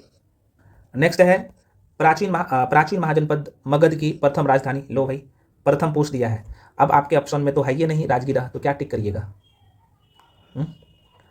तो आप कहिएगा सर ई टिक कर देंगे ना, तो ई टिक कर दो ना, क्या दिक्कत है, यही हो जाएगा क्योंकि राजगिरा था ना, मगध की राजधानी प्राचीन राजगिरा था। राजगिरा या गिरिब्रज, सबसे प्राचीन नाम गिरिब्रज है, तब उसके बाद राजगिरा आता है, ऐसे मायने में रखिएगा, उसके बाद पाटलिपुत्र होता है। अगला क्वेश्चन है, अजात शत्रु के वंश का नाम क्या था, अजात शत्रु का वंश के नाम, तो आप कहिएगा सर हर्यक वंश, क्योंकि बिंबिसार के पुत्र अजात शत्रु होता है, अजात शत्रु का पुत्र होता है उदयन, उदयन नाम सुना है ना, उदयन, उसके बाद नागदर्शक आता है। तो आंसर क्या होगा, अजात शत्रु कौन से, तो हर्यक वंश के थे। लो अगला देख लो, कह रहा है अगला क्वेश्चन कि 16 महाजनपद की सूची का उपलब्ध कहाँ पे है, 16 महाजनपद के बारे में जानकारी कहाँ पे मिलता है, तो बौद्ध धर्म के अंगुत्तर निकाय है ना, बौद्ध धर्म के अंगुत्तर निकाय में 16 महाजनपद के बारे में जानकारी मिलता है। 16 महाजनपद अभी आपने देखा। अगला क्वेश्चन, प्रभुत कहाँ का राजा था, लो ये भी प्रश्न पूछ, तो अवंती का आपने अभी कुछ देर पहले देखा, अवंती का था। नेक्स्ट, मगध शासक बिंबिसार के चिकित्सक कौन थे, बहुत इंपॉर्टेंट, अच्छा मगध शासक बिंबिसार का चिकित्सक कौन था, अच्छा क्वेश्चन है, और जीवक थे, अभी आपने देखा ना जीवक को भेजा था 2 जगह। नेक्स्ट, नंद वंश के पश्चात मगध पर किसका आएगा, नंद वंश के बाद कौन आएगा, मौर्य वंश आएगा, धनानंद को हरा करके मौर्य वंश आता है। मौर्य वंश को हम लोग पढ़ेंगे आगे। देखो कलिंग नरेश खारवेल का संबंध था, किससे था ये पूछ रहा है, तो किससे था भाई, ये भी अच्छा क्वेश्चन है। कलिंग के जो है चेदी राजवंश, कलिंग के चेदी राजवंश का संस्थापक कह सकते हो कि महामेघवाहन नामक व्यक्ति था, अतः इस वंश का नाम जो है महामेघवाहन वंश भी पड़ा था, तो इस वंश का सर्वाधिक शक्तिशाली खारवेल था। तो ऑप्शन भाई आप सबको पता है, एक से अधिक इसका राइट आंसर हो जाएगा। राजा खारवेल का नाम जोड़ा था हाथी गुफा अभिलेख से, है ना, नाम ढांड है हाथी गुफा अभिलेख का, कितने लोग आपको पता है। कलिंग का चेदी शासक खारवेल प्राचीन भारतीय के महानतम सम्राट में से एक था। उड़ीसा राज्य के जो है भुवनेश्वर में स्थित उदयगिरी पहाड़ी की हाथी गुफा से उसका एक बिना तिथि का अभिलेख प्राप्त होता है। इसमें खारवेल के बचपन, शिक्षा, राज्याभिषेक तथा राजा होने के बाद से 13 वर्षों तक का शासन काल की घटनाओं का क्रमबद्ध विवरण दिया गया है, और इस अभिलेख या फिर कह सकते हो यह अभिलेख खारवेल का इतिहास जानने का मुख्य स्रोत है ना। तो हाथी गुफा अभिलेख उड़ीसा में है। ध्यान, ये भी प्रश्न पूछ लेता है, बराबर पर्वत श्रृंखला स्थित गौरथ गिरी किसके द्वारा जो है विजित की गई थी, है ना, तो ये भी थोड़ा सा ध्यान रखिए, बी हो जाएगा, खारवेल के द्वारा, राजा खारवेल के द्वारा। खारवेल के बारे में आप लोग समझ। अंग जनपद, अंग का राजधानी कहाँ पे, चंपा, भागलपुर वाला जो क्षेत्र था, है ना। मैप पे ये सब बहुत कायदे से बिहार हिस्ट्री जो पढ़ाया हो ना, कायदे से पढ़ा दिया हूँ। यहाँ पे इस क्षेत्र में अंग की राजधानी थी, अंग महाजनपद, अंग यहाँ पे था भाई, मगध इस क्षेत्र में था, है ना, मगध, और वज्जी वाला क्षेत्र इस क्षेत्र में फैला हुआ था, वज्जी महाजनपद, है ना, वज्जी, और लिच्छवी विश्व का पहला गणराज इसी क्षेत्र में था ना, तो ध्यान रखिएगा। अगला चैप्टर है भाई, यहाँ पे देख लो, निम्नलिखित में से मगध का कौन सा राजा सिकंदर महान का समकालीन था, तो धनानंद हो जाएगा, अभी आपने देखा। तो मौर्य साम्राज्य को ना अगली वीडियो में हम लोग पूरा करेंगे, ठीक है। वीडियो बड़ा हो गया है, कोई बात नहीं, 3 पार्ट में कर लेंगे तो और आपके लिए अच्छा ही होगा। तो फ्रेंड्स मिलते हैं अगले वीडियो में। वीडियो को आप सभी लोग क्या करिए, कम से कम जितने लोग देखते हो उतने लोग लाइक कर दीजिए, और चैनल को सब्सक्राइब कर लीजिए सभी लोग, है ना। बुकलेट मैं बता ही दिया हूँ कहाँ पे मिलेगा। तो फ्रेंड्स अगला जो वीडियो है ये तो प्राचीन भारत का इतिहास तो आएगा ही। साइंस में क्या चाहिए आपको, बायो चाहिए, फिजिक्स चाहिए, केमिस्ट्री चाहिए, आप लोग कमेंट सेक्शन में लिख के बोल दीजिएगा, तो मैं वही शुरू कर दूंगा। मिलते हैं अगले वीडियो में। करंट अफेयर्स कंटिन्यू अब जो है मिलना शुरू हो जाएगा, ऑब्जेक्टिव और थ्योरी दोनों पे काम हो रहा है। 1-2 दिन के बाद करंट अफेयर्स भी शुरू हो जाएगा, है ना। तो फ्रेंड्स मिलते हैं अगले वीडियो में, तब तक के लिए जय हिंद।